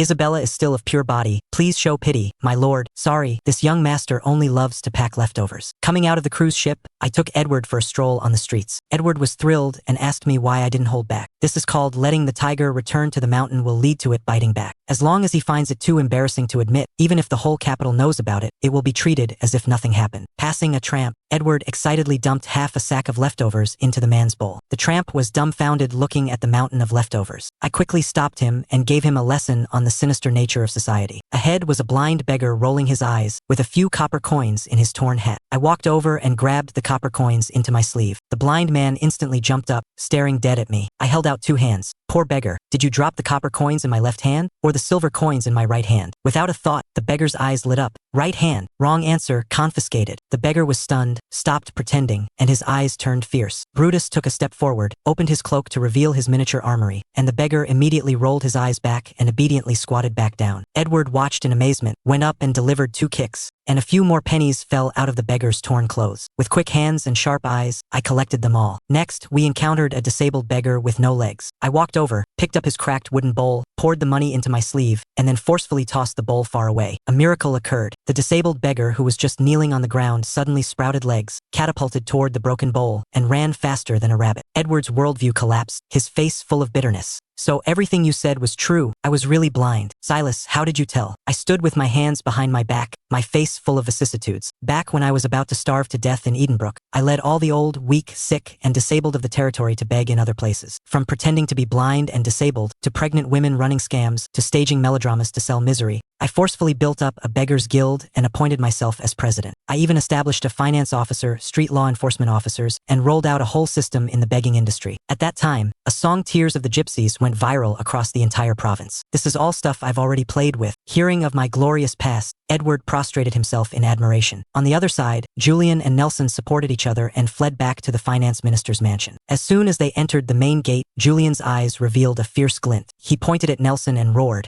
"Beat him to death for me." He vented all his pent-up anger on Nelson and his own lackey, Garrick. The night guards swung wooden clubs, aiming specifically for Nelson's face, forcefully beating him into a pig's head. Finance Minister Giles was alarmed by the commotion. Coming out to take a look and seeing his son in a miserable state, he angrily asked what happened. Julian hugged his father's thigh and wailed loudly. While heartbroken, Giles pressed to ask if Silas did it. Whenever Julian thought of the image of being stripped naked and stacked underneath, he remained as stubborn as a dead duck. Not really. Just got into a verbal altercation with Silas. Smack. Furious, Giles slapped Julian across the face and roared, "Useless trash. Bullied by someone, and you don't even dare to let out a fart." With a shadowless kick, he kicked Julian over, ordered him locked in his room, turned around, and decided to ruthlessly impeach me in the Supreme Council. In the middle of the night, Lord Nelson, beaten into a pig's head, was thrown out of the minister's mansion like a torn gunny sack, just in time to be picked up by the fabric merchant Chandler. The peerless young girl Bianca was still an underclass maid in my mansion, suffering my anger every day. Seeing Nelson's miserable state, her imagination ran wild. Thinking I ignored her because I was naturally impotent or only liked men. Filled with grievance, she ran back to the manor, just in time for me to get off work. I pulled out a few copper coins covered in saliva and stuffed them to her as her commission. Looking at the copper coins in her palm, her mindset completely collapsed, and she cried wah and ran into the mansion. I laughed. Making a little money makes her this happy, what a silly girl. 2 days later, at the morning court session, Chief Steward Godfrey read the poem I copied, Autumn Farewell Song, with deep emotion. The civil and military officials were enchanted listening to it, and Prime Minister Ward even shed tears on the spot, outright calling these lines kissed by the god of the Renaissance. Emperor Richard, his face glowing red, looked at me smilingly. "Silas, everyone is curious. Why is this poem missing 2 lines? The entire venue's gaze focused on me. I was panicking inside. I hadn't even memorized the whole piece. How could I explain it? Crown Prince Edward beside me was desperately holding back laughter, just waiting to see me make a joke. I took a deep breath and started flexing my acting skills. My face full of grief and indignation, my eye sockets turning red. "Your Majesty." This subject worked diligently in Edenbrook, toiling day and night for the commoners, only to discover that everything in the world always has its flaws. This subject once fell seriously ill for 3 days and 3 nights, and finally comprehended a truth. Just like the armless statue of Venus, incompleteness is also a kind of imperfect divinity. Therefore, this subject deliberately left blanks in the poem. This is called the beauty of incompleteness. The ministers rolled their eyes listening to this. Even this can be spun? But with my bout of fooling, Richard actually fell into deep thought, and the ministers even began to fill in the words in their own minds. Feeling better the more they filled, one by one feeling it made sense. Right at this moment, Finance Minister Giles jumped out, pointing at my nose and loudly cursing. Your Majesty, this subject wishes to impeach Silas for openly assaulting my son Julian. I spread my hands, my face entirely innocent. Your Majesty, this is absolutely a false accusation. We just had a bit of a verbal altercation. Giles became exasperated and directly called Julian and that barred witness to the court. Richard stared coldly at Julian. Did Silas hit you or not? I chimed in leisurely. Your Majesty, Lord Julian drank too much that night, and we were playing the Roman Bacchus pyramid, which is stacking wine glasses higher and higher. How could we have fought? Hearing the 3 words stacking glasses, Julian trembled all over like sifting chaff. His mind was full of the image of himself naked, stacked underneath. If he admitted to being beaten, that matter definitely couldn't be kept secret. Weighing the pros and cons, Julian gritted his teeth, wanting to cry but lacking tears. Replying to Your Majesty, this subject was indeed playing the Roman pyramid. Silas didn't hit me. As soon as this sentence came out, Giles was struck like lightning. Eyes wide open, he pointed at his son, almost spraying a mouthful of old blood. Seeing it was good to stop while ahead, I waved my hand magnanimously. Since it's a misunderstanding and this subject is used to being targeted, let's just let this matter go. The way the ministers looked at me changed. They actually felt that I was a broad-minded person. Richard's dragon countenance showed great joy, and he directly kicked Giles and his son out. After court, Richard called me to the royal study, getting straight to the point. The tea isn't selling anymore. Do you have any ideas? So the high-priced tea had harvested the leeks too ruthlessly, and the royal capital's noble market was saturated. I had a well-thought-out plan. Your Majesty, this is simple. Segment the market. Well, make longevity tea for the old nobles, packaged as dew of the Holy Grail. Beauty tea for the madams, called Siren's Song, and aphrodisiac tea for the young knights, called Blood of the God of War. The packaging must be luxurious, the mythological stories must be spun perfectly, and then find theaters and socialites for joint marketing. Most importantly, lower the price. Leeks must be harvested crop by crop. Richard's eyes lit up listening to this. I hand this business over to you and give you a 10% cut of the profits. Deal. Richard looked at me with increasing satisfaction. You kid really know how to make money. Nowadays, the state treasury is empty, lacking both money and grain. Do you have any ways to produce grain? I sighed. Not even a shadow of the new continent's god-tier crops like potatoes and sweet potatoes had been found, so I could only shake my head helplessly. Right at this moment, Godfrey stumbled and rushed into the royal study, sweating profusely. Your Majesty, bad news. The royal chief physician says Her Highness the Princess is not going to make it. Richard's expression changed drastically. He stood up abruptly and rushed toward the inner palace like a madman. I froze in place, having not yet reacted. Hearing this, Crown Prince Edward also jumped with anxiety. I grabbed the Crown Prince's attendant Leo, using can make your lower part grow back as bait to have him lead the way, and ran all the way, chasing to the princess' bedchamber. Upon entering, Richard and Edward's faces were full of sorrow. I poked my head over the velvet large bed to take a look and was stunned on the spot. The princess lying on the bed had skin like congealed fat and cherry-like small lips. Even with a face full of sickness, she was still a top-tier beauty of the pure and desire aesthetic ceiling level. Richard lamented, 10 years. Why has this strange illness not been cured for 10 years? I turned to stare at the royal physician who claimed to have treated her lung disease for 10 years and grabbed his silk collar.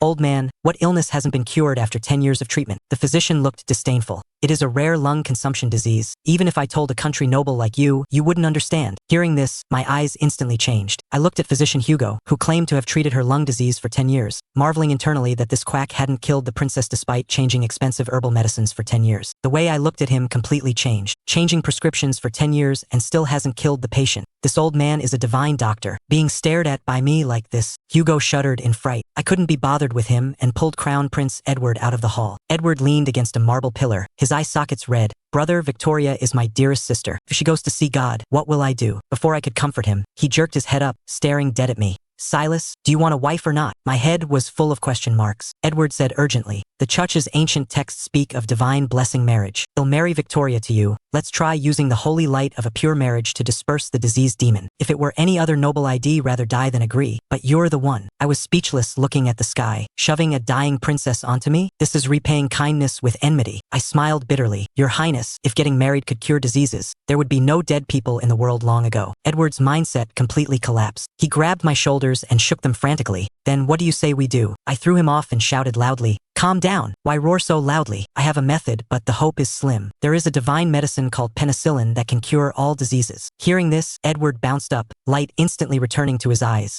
Good. Tell me how to get it. Say it and do it. The two of us immediately rushed back to the Crown Prince's palace, got a few baskets of oranges, and threw them into the dark, damp cellar to mold. When the blue mold was fully grown, we used wheat to boil a culture medium and picked the bluest strain to dot onto it. After a week of fermentation, I added olive oil to stir and purify, and then repeatedly filtered it using charcoal, vinegar, and alkaline water from the imperial kitchen. No filter paper, just use the premium toilet paper unique to my Edenbrook, sun-dried to sterilize. For rigor, I set up 27 experimental groups. All instruments instruments were boiled in water at high temperatures for sterilization, and even the syringes were purely handcrafted by the court silversmith. For a full half-month, I stayed up until my eyes were entirely red, finally bringing out 27 silver bowls filled with penicillin. Looking at these trans-era products, heroic pride surged in my heart. Silas, what next? Edward swallowed a mouthful of saliva. Bring up the death row inmates. 3 days later, in a secret royal dungeon in the capital, over 50 notorious, evil-doing death row inmates were gathered in the cells. With my hands behind my back, I looked at them coldly. Today, we test a new medicine for the warriors of the Empire. After the injection, report your feelings truthfully. In the autumn, everyone gets a reward of 20 gold coins, and if the experiment succeeds, you will be pardoned from the death penalty. I object. You demon just want to kill us. A bandit with a face full of fierce flesh shouted. Slap his mouth. The jailer rushed in and gave 2 loud slaps with an iron-gloved hand. The entire venue instantly quieted down. I nodded in satisfaction and personally took action. The first one was an intravenous injection. My hands shook so much I was sweating cold sweat. For the second one, I just had him take off his pants and injected it into his buttocks. This was handy. Over 50 people injected one by one. An hour later, Edward, wearing plain clothes, rushed into the dungeon shouting and hollering. Silas, how are the death row inmates? Succeeded, right? The torches flickered in the dungeon. With my back to him, I turned around slowly, my voice filled with endless sorrow. They're all dead. Edward was struck like lightning. What? Over 50 people are all dead. I didn't say a word and yanked off the rough cloth curtain behind me. Corpses lying crisscross filled the cell. Some convulsed wildly before dying, some vomited everywhere. Their dying states were extremely miserable. The surrounding jailers were so scared their legs trembled wildly, looking at me as if looking at a living llama. Some even wet their pants. Edward slumped to the ground, tears bursting from his eyes. How could this happen? Is it really beyond saving? I helped him up and told him to return to the palace first. Looking at the floor full of corpses, I couldn't help but sigh, yet a bitter smile helplessly tugged at the corners of my mouth. The jailers gasped. He smiled. This devil poisoned over 50 people to death, and he actually smiled. From then on, the legend of the royal capital's dungeon poison king would accompany me for the rest of my life. Penicillin was declared a failure, and the princess fell critically ill again. Edward was in a daze all day and didn't even go to his night training. My role as chief grand tutor offered no sense of experience, so I decided to investigate personally. Taking advantage of the physician's absence, I sneaked into the princess' bedchamber, casually pulled out an 80 gold coin draft note, knocked a little maid dizzy with it, and had her take me to the royal greenhouse where the princess often went before her attacks. Entering the garden, the floral fragrance assailed my nostrils. I pointed at the purplish red flowers filling the garden and asked, "What are these?" "This is the siren's sigh. It's the princess' favorite flower, blooming all year round." The princess even picked a large bouquet before she fell ill. My mouth twitched. To hell with a rare lung consumption disease. This is fucking pollen allergy. Kudos to her frail body for enduring 10 years without actually dying. If I had found this out earlier, why would I have caused the penicillin bloodbath? I ran all the way back to the Crown Prince's palace and shouted at Edward, who was staring blankly at a statue of the Virgin Mary. "Your Highness, the prince's illness can be saved." Edward looked up, his expression complex. "Silas, you've thought it through? You agreed to marry my sister to dispel the bad luck?" My face darkened. "Marry my ass. I found the cause of the illness." I dragged him straight to the princess' bedchamber and explained the matter of the pollen allergy originally and completely. Although Edward didn't understand what allergies were, he unhesitatingly ordered the greenhouse garden to be uprooted entirely. Just as we entered the bedchamber, we saw Chief Physician Hugo holding a steaming pot of medicinal soup. "What is this?" Edward frowned. Hugo had a flattering face. "Replying to your highness, this is the mysterious mandrake I just spent 2,000 gold coins to buy from a merchant returning from the new continent. It will absolutely have a miraculous effect on the princess." I sneered. 10 years of tonics and she hasn't gotten better. You old geezer didn't poison her, did you? Hugo was so scared he sweated profusely. Edward had long disliked him, went up and delivered a kick, kicking Hugo to the ground. With a clang, the brass soup pot smashed to pieces, and the mandrake inside rolled out. I was just about to stop Edward when my peripheral vision swept over the mud on the ground, and my whole body instantly stiffened. Blood veins crept into my eyeballs little by little. The thing on the ground, slender, with roots, emitting a familiar sweet smell. This is a fucking sweet potato. The god-tier crop from the new continent that I had been searching for years, actually stewed as a mandrake in the royal palace by someone. Like a mad dog, I violently pounced forward, pinched Hugo's neck in a death grip, and roared,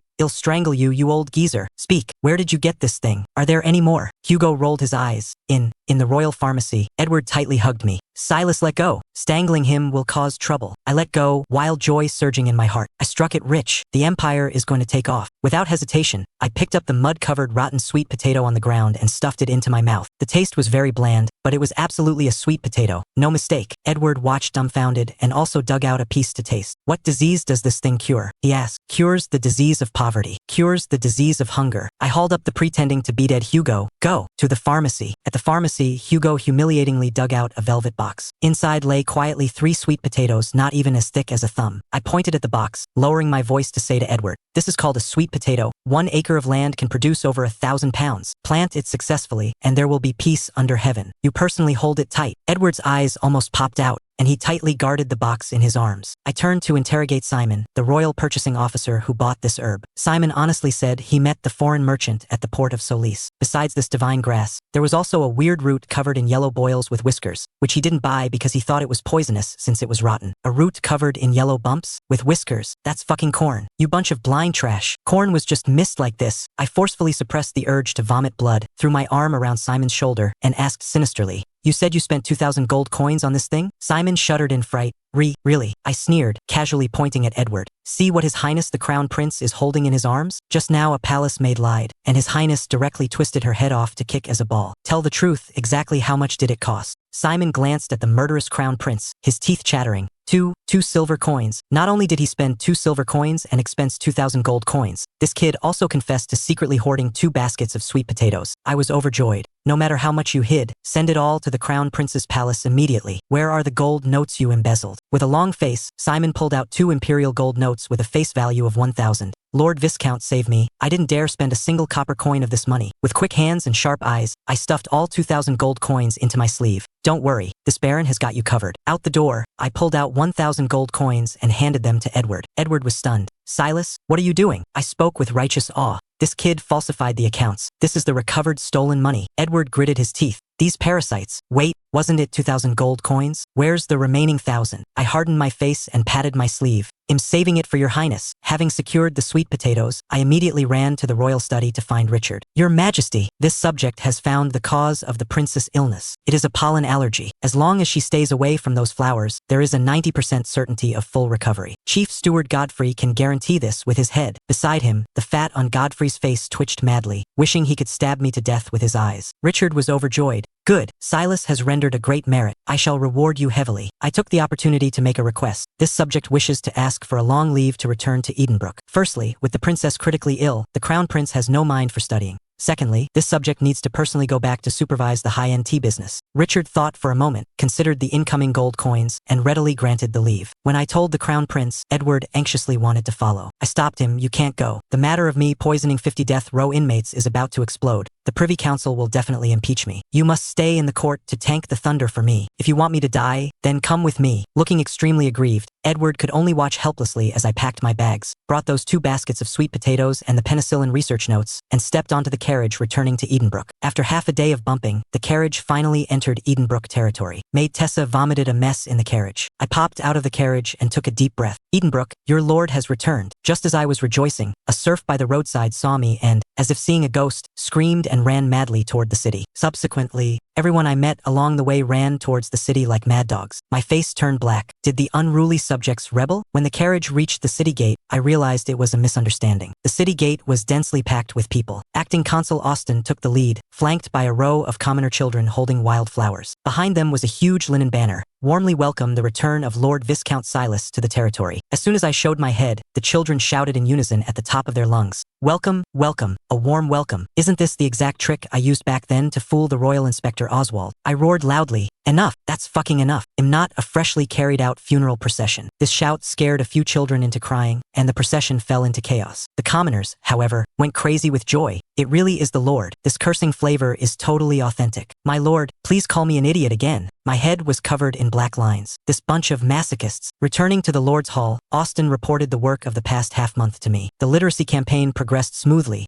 70% of the people could already recognize common imperial characters. Street garbage sorting had shown initial results. The theater troupe in town rehearsed a melodramatic stage play called The Crazy Manor Lord, which became a smash hit in the city, but the actors played their evil roles too well, and the entire cast was beaten into the clinic by overly immersed audience members. The glass workshop had a technological breakthrough, producing pure glass without bubbles. Overjoyed, I immediately slapped the penicillin notes onto the table. "Take this secret manual. Have the glass workshop combine convex and concave surfaces to make telescopes and microscopes for me. Then find a group of herbalists, continue purifying penicillin, and use monkeys and rabbits for experiments." Austin nodded repeatedly, then reported, "My lord, recently several waves of spies have infiltrated the city. There are 6 claiming to be heretics of the Abyssal Sea God cult, and 5 are spies sent by the royal capital's finance minister Giles." I was amused, quite a lot of petty tricks. Bring them up for a look. 11 people were escorted into the hall. Austin shouted loudly, "What is our goal?" The 11 people snapped to attention with a smack and roared in unison like royal knights. To fight lifelong to build Edenbrook into the most prosperous, civilized, and glory-filled territory in the entire empire. The 6 heretics even excitedly added a sentence. "For Edenbrook, I am willing to sacrifice my blood." I turned to glare at Austin. "I left for a few days and you even changed the brainwashing teaching materials?" Austin wiped his sweat frantically. "We didn't change it, my lord. These 6 heretics act like they're injected with chicken blood every day. Not only do they work frantically in the quarry, except for the money to buy black bread, they handed in all the rest as taxes." I got angry. "Aren't these psychopaths? Suspend these 6. Send them to the monastery to be remade. Only let them out when they learn how to be a normal lazy bum. Don't ruin my citizens." The remaining 5 people were sent by Giles. The burly man leading them had tears in his eyes. "Lord Viscount, we used to live like dogs in the royal capital. We only knew what life was when we came to Edenbrook. We get to drink meat soup every day. We're not going back." One of the brothers has already returned to the capital to pick up his old mother to settle here. I clapped my hands and laughed. Edenbrook's sugar-coated bullets are invincible. After dealing with the spies, I heard that the former royal inspector Oswald, who had been stripped of his knighthood, had actually moved into Edenbrook's affluent district to settle down. Not only did this old boy visit the Silver Moon Tavern every day to find girls, but he also personally wrote melodramatic multi-angled romance scripts, forcing prostitutes to act with him. I immediately sent someone to bring him to the main hall. Oswald, trembling, knelt on one knee on the floor. Commoner Oswald kowtows to Lord Viscount. This old fox had learned to be obedient, actually calling himself a commoner. I decided to beat the drum on him. "Oswald, you scraped quite a lot of grease when you were an official in the royal capital back then, right? This baron is now the crown prince's mentor, and my eyes can't tolerate sand." Before I could finish, Oswald tremblingly pulled out a large stack of imperial gold notes from his breast pocket and laid them out squarely on the floor. "My lord, all 7,600 gold coins of this commoner's illegal gains are here. There are also 500 gold coins, which is the hush money you gave. Please inspect clearly." I touched my nose. The dog learned to answer preemptively. I picked up those 500 gold coins and threw them back to him. "Take it and keep your mouth shut in the territory." To squeeze dry his surplus value, I decided to arrange a job for him. Go to the territory dungeon and help interrogate prisoners. You don't need to do anything else, just sing. ABA, ABA, ABA. A weird sound suddenly came from the side. I turned to look. It was a mute. Guard Rufus quickly stepped forward to translate. "My lord, this is old William, the mute bartender from the tavern. He ruined his voice singing on the streets in the past, and I arranged for him to run errands in the castle. He says if Oswald doesn't know how to sing, he can teach him." I drew a breath of cold air, staring at Rufus. "You can understand a mute speaking?" Rufus smiled shyly. "I can guess the gist by looking at the eyes and listening to the sounds. Last month, in the case of the farmer abusing his neighbor's little ewe, I solved the case precisely by understanding the ewe's bleats." Good heavens, a humanoid self-walking translation machine, and cross-species too. The overseas merchants at the port of Solis were just worrying about the inability to communicate. This talent absolutely cannot be let go. "Rufus, follow me into the royal capital." Staying in Edenbrook for a few days, the sweet potatoes were heavily guarded by me and planted in the most fertile experimental fields directly belonging to the Lord. Simple versions of microscopes and magnifying glasses were also produced. Although rough, they could see the microorganisms in the water. Before leaving, I had the paper mill and the textile workshop jointly rush produce a large batch of a Trans-era product sanitary pads. The ancients in the Middle Ages viewed women's menstrual periods as fierce beasts, using plant ash or even torn linen cloth, which was extremely unsanitary and could even be seen by the church as unclean. I planned to promote this thing first among the high-end noble ladies in the royal capital, change the social climate, and make money in passing. Carrying a carriage full of sanitary pads, I returned to the Viscount's mansion in the royal capital. At dinner, the long dining table was piled with sanitary pads like a small mountain. Looking at this bizarre style without wings and with linen strings at the 4 corners, I fell into deep thought. This thing, how exactly is it used? I humbly asked for guidance. As soon as my voice fell, Brutus and Rufus silently turned and left the hall. Maid Tessa and Bianca's faces flushed totally red,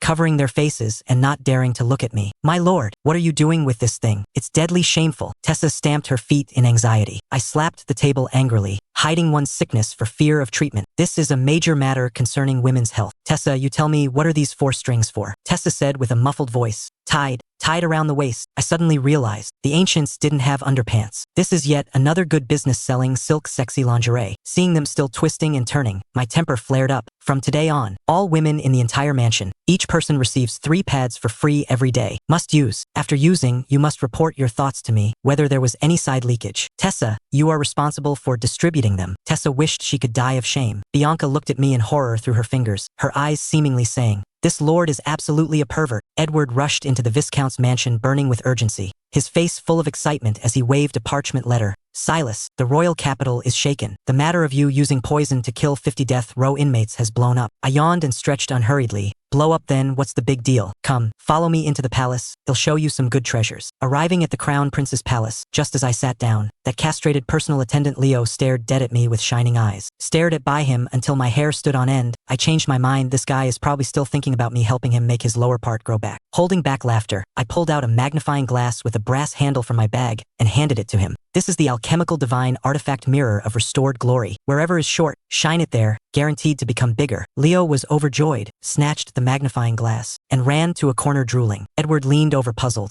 Silas, is this thing really useful? I sneered, pulled out another magnifying glass, and gestured towards the silver teacup on the table. The cup instantly doubled in size in my line of sight. Edward watched dumbfounded, snatched it away, and shone it everywhere, clicking his tongue in wonder. Good stuff. Father's eyes are dim. With this, reading the Privy Council's documents will be no worry. My heart warmed. This kid is quite filial. I pulled him into the courtyard to teach him how to use the magnifying glass to focus light and burn ants. Just as the two of us were playing vigorously, Leo ran back crying like he had lost his parents. Lord Viscount, it's useless. It looks bigger after shining, but it's still broken. I patted his shoulder, my words long and profound. Leo, how can life be 10 out of 10 perfect? Looking big and really being big are the same in optics. Living a few more years is better than anything. In the future, when you miss your brother, just take it out and shine it. Leo cried Wawa in anger, cursed liar, turned, and ran away. Edward was so amused he kept slapping his thigh, suddenly lowering his voice. Brother, during these days you were gone. The court was strangely quiet. No one impeached you. I feel those old geezers in the Privy Council are holding back a big ultimate move. I waved my hand. Let them be. How is the princess' illness? Completely cured. Victoria even said she wants to thank you in person. Let's go. I'll accompany you. Edward stared at me warily, deeply afraid I had ulterior motives toward his sister. Arriving at the princess' bedchamber, Princess Victoria walked out gracefully. After recovering from her illness, she appeared even more youthful and lively. A proper royal pure and desire aesthetic ceiling. Pretentiously, I inspected the uprooted garden, cleared my throat, and prepared to unleash my ultimate girl flirting skills. The princess has just recovered from a severe illness. Ordinarily, you must drink more hot chamomile tea. Edward aggressively rolled his eyes beside me, sneering to tear down my stage. Drink more hot tea, and then what? I got stuck. Nothing more. You can add some honey. The scene was extremely awkward for a moment. To smooth things over, Victoria pointed at my linen bundle and asked, Lord Viscount, is what's inside a specialty of Edenbrook? Feeling as if granted a general amnesty, I quickly opened the bundle. Yes, yes, yes, princess, taste our territory's candied nuts. Before I could finish speaking, my eyes went straight. Maid Tessa, that idiot, actually slipped a few sanitary pads underneath the nut jar. Edward was quick-handed. He snatched one out, held the 4 linen strings, looked left and right, and said triumphantly, I get it. Father said to guard against flood plagues. These 4 strings are definitely for tying on the head to cover the mouth and nose as an anti-epidemic mask, right? Saying that, he was about to slap it on his face. I broke out in a cold sweat and snatched it away. Are you kidding me? If you wear it on your face, how am I going to sell it to those noble ladies in the future? Victoria leaned over curiously. My lord, what exactly is this? Since things had come to this point, I hardened my heart. This is called the pad of purity. Something women use when their monthly menarche arrives. The air instantly froze. Victoria's face flushed swish red to the base of her ears, and she abruptly lowered her head. The little maids around also blushed, not daring to look at anyone. Edward let out a weird cry, slapped the pad of purity onto the ground, pointed at me, and cursed loudly. Silas, you're too perverted. What decent noble man carries this kind of thing around with him? My defenses completely broke. I rolled up my velvet sleeves and roared angrily. Perverted? Do you think Silas, a dignified 7-foot man, don't feel embarrassed walking around with this thing? I am doing this for the women of the entire empire. I pointed at the pad of purity on the ground, my voice resounding like thrown stones. Do you know how painful it is for women when their menses come? Using unclean rags and plant ash, how many women get infected and lose their lives because of it, and are even accused by the church of being unclean? As a local lord, how could I sit by and watch? I am seeking health and dignity for the women of the world. Edward scoffed. High-sounding words. Don't think I don't know your Edenbrook runs official red light districts, seeking dignity all the way into the brothels? I laughed out of extreme anger, pointing at his nose and spraying. What do you know? Underground secret prostitutes are good women forced into prostitution by gangs, and the old, weak, sick, and disabled are swept out the door. I run official red light districts with clear prices, have herbalists perform regular health checks. If the girls want to go straight, they can leave at any time, and they're guaranteed job assignments at the textile factory. I am walking the path of criminals, leaving criminals with no path to walk. These pads are used once and thrown away, clean and hygienic.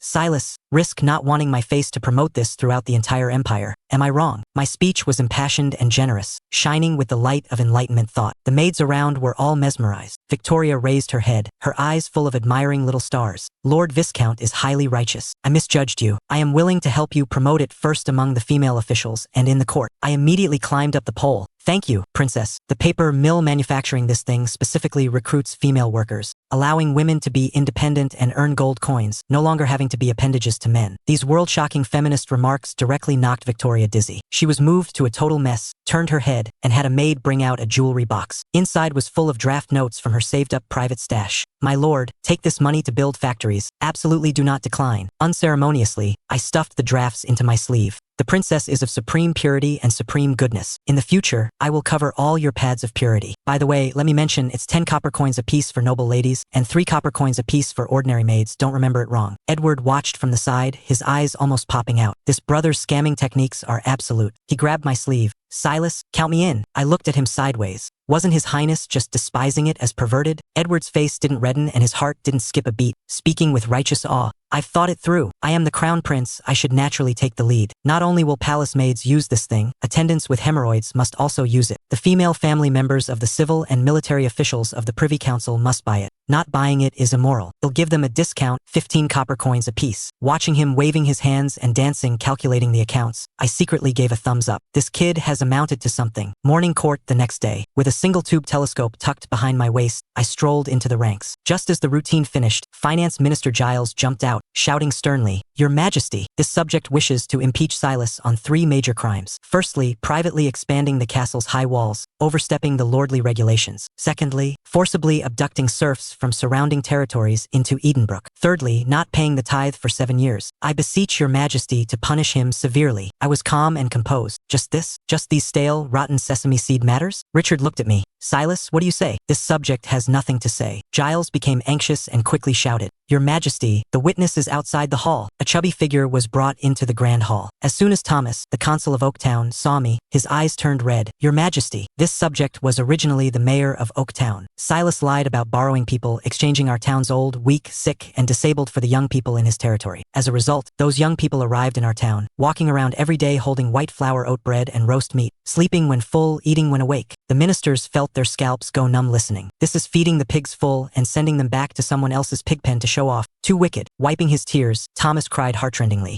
The young people in our town all went crazy with craving, and in less than a year, they all ran off to Edenbrook. Oaktown's population drained, and it was directly downgraded to Oak Village by the province. Later I drove their people away, and Silas sent the old, weak, sick, and disabled back, boasting on the streets every day about how good Edenbrook is, and half the people ran away again. Oak Village has now been downgraded to Oak Manor. Some in the hall couldn't hold it back and laughed out loud. Chief Steward Godfrey's face was completely purple from holding back. Thomas broke down crying. That's not all. Later, Silas built an underground pipe and shoved it directly into our manor's river, discharging fecal water into it every day. The river water couldn't be drunk anymore, and they actually drove carriages pulling Edenbrook's well water over to sell. "Your Majesty, he is a devil." The laughter abruptly stopped. The way the ministers looked at Thomas was full of sympathy. To be stuck with such an evil neighbor was truly 8 lifetimes of bloody bad luck. I chuckled. "Then you still have to thank me, going from a village chief to a manor administrator so leisurely." Thomas stamped his feet in anger. My face turned solemn, and I turned to kneel on one knee to Richard. "Your Majesty, he says I abducted, but it's clear the serfs came voluntarily. As for discharging fecal water after fermentation, that is top-tier fertilizer for farmlands. Other nobles can't even fight to get it. Those consuls can't even feed the commoners full. Is it wrong for me to take the people over?" Giles roared angrily. "Sophistry. If you want to provide relief, why not give money and grain? Why must you take the people away? What exactly are your ulterior motives?"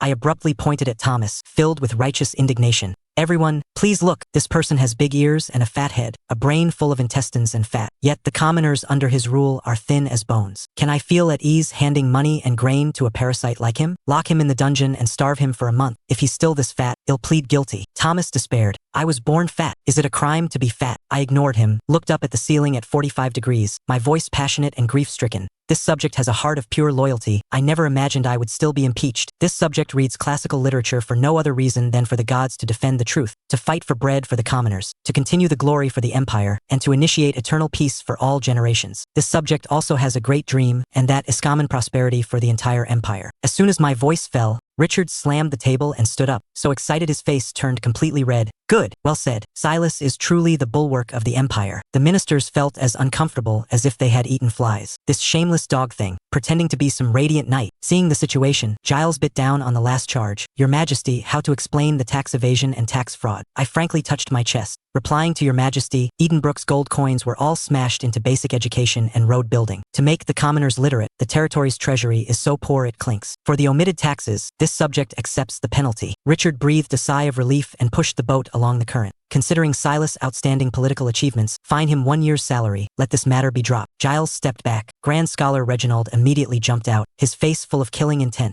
This subject has a memorial to present. Silas poisoned 54 royal prisoners. I beseech Your Majesty to punish him severely. Total silence in the venue. The ministers retreated in fear, looking at me as if looking at a cold-blooded killer. Reginald spoke with tears and a snotty nose. Your Majesty, this subject has found out that Silas took the crown prince to the dungeon and abused lynchings, using alchemical poisons to poison over 50 people to death. What's even more terrifying is that the dead sternums were completely shattered, entirely from him abusing the corpses and pressing on them after they died. He even took the crown prince to assault Chief Physician Hugo. I beseech Your Majesty to severely punish this poisonous human butcher. Richard's brows locked tightly, staring dead at me. Silas, what explanation do you have? I sighed. This subject did indeed poison 54 people, but that was to test new medicines for the princess. Although the medicine failed, the princess' illness is cured. Reginald sneered. If the medicine failed, how did the princess get better? And how do you explain the corpse abuse? I rolled my eyes. In medicine, that's called cardiopulmonary resuscitation. Emergency chest compressions can save lives. As for those 54 people, Your Majesty, the first one was Mad Dog Font, who tortured and murdered a noble family of 5, not even sparing a 3-year-old girl. There were also 3 roaming criminals who specialized in eating infants' hearts seeking immortality, and vivisected 2 pregnant women. This bunch of scum wouldn't even be wronged if sent to the stake. Using them to test medicines is letting them off cheap. The hall was silent. The ministers felt a chill down their spines listening. This bunch of heretic beasts indeed deserved to die. Richard's brows also relaxed. Although they deserve to die, you shouldn't have bypassed the Supreme Court to use lynchings. Considering you cured the princess, merits and demerits offset. Reginald became anxious. Then what about assaulting Physician Hugo? Such disregard for the law. Lord Grand Scholar, what else do you want to ask? He'll tell you. Crown Prince Edward, with a sunken face, strode down the marble steps. Reginald was furious. Crown Prince, speak carefully. How can you call him brother? Fine, then he'll call him mentor. Edward ignored him and turned to look at Richard. Father, Reginald says the mentor led me astray. I will now recite the classics for you to hear. Edward took a deep breath and started reciting upon opening his mouth. 1 piece, 2 pieces. In one breath, he recited a full 20 obscure higher Latin scriptures, without a single mistake. The whole audience was shocked. That crown prince, who couldn't even write the common tongue well, had actually turned his nature. Wild with joy, Richard tested him on several complex theological exegeses, and Edward answered fluently. Edward proudly raised his head. Father, this was all taught by Mentor Silas. As for assaulting Hugo, it's because that greedy old dog spent 2,000 gold coins to buy a new continent plant tuber worth only 2 silver coins. As soon as these words came out, the whole court was shocked. Edward unleashed his full firepower. I followed the vine to get the melon, dispatching knights out of the palace to check prices. Eggs that cost 10 silver coins each inside the palace only cost 5 copper coins outside. Last year, the palace's food expenses were 80,000 gold coins. According to market prices outside, we wouldn't even need 8,000. The price difference of over 70,000 gold coins was completely embezzled by this group of parasites wearing gorgeous coats. I went incognito to the lower city and saw it. The commoners don't have enough to eat. I donated all my private stash money. Yet, it is still a drop in the bucket. If corruption could be investigated and dealt with in the palace, why would the people have to live so bitterly? You could hear a pin drop in the entire grand hall. Looking at Edward, my heart was greatly comforted. This kid has really grown up and possesses the aura of a king. Richard's tiger eyes contained tears. He firmly grasped Edward's shoulders, his voice trembling.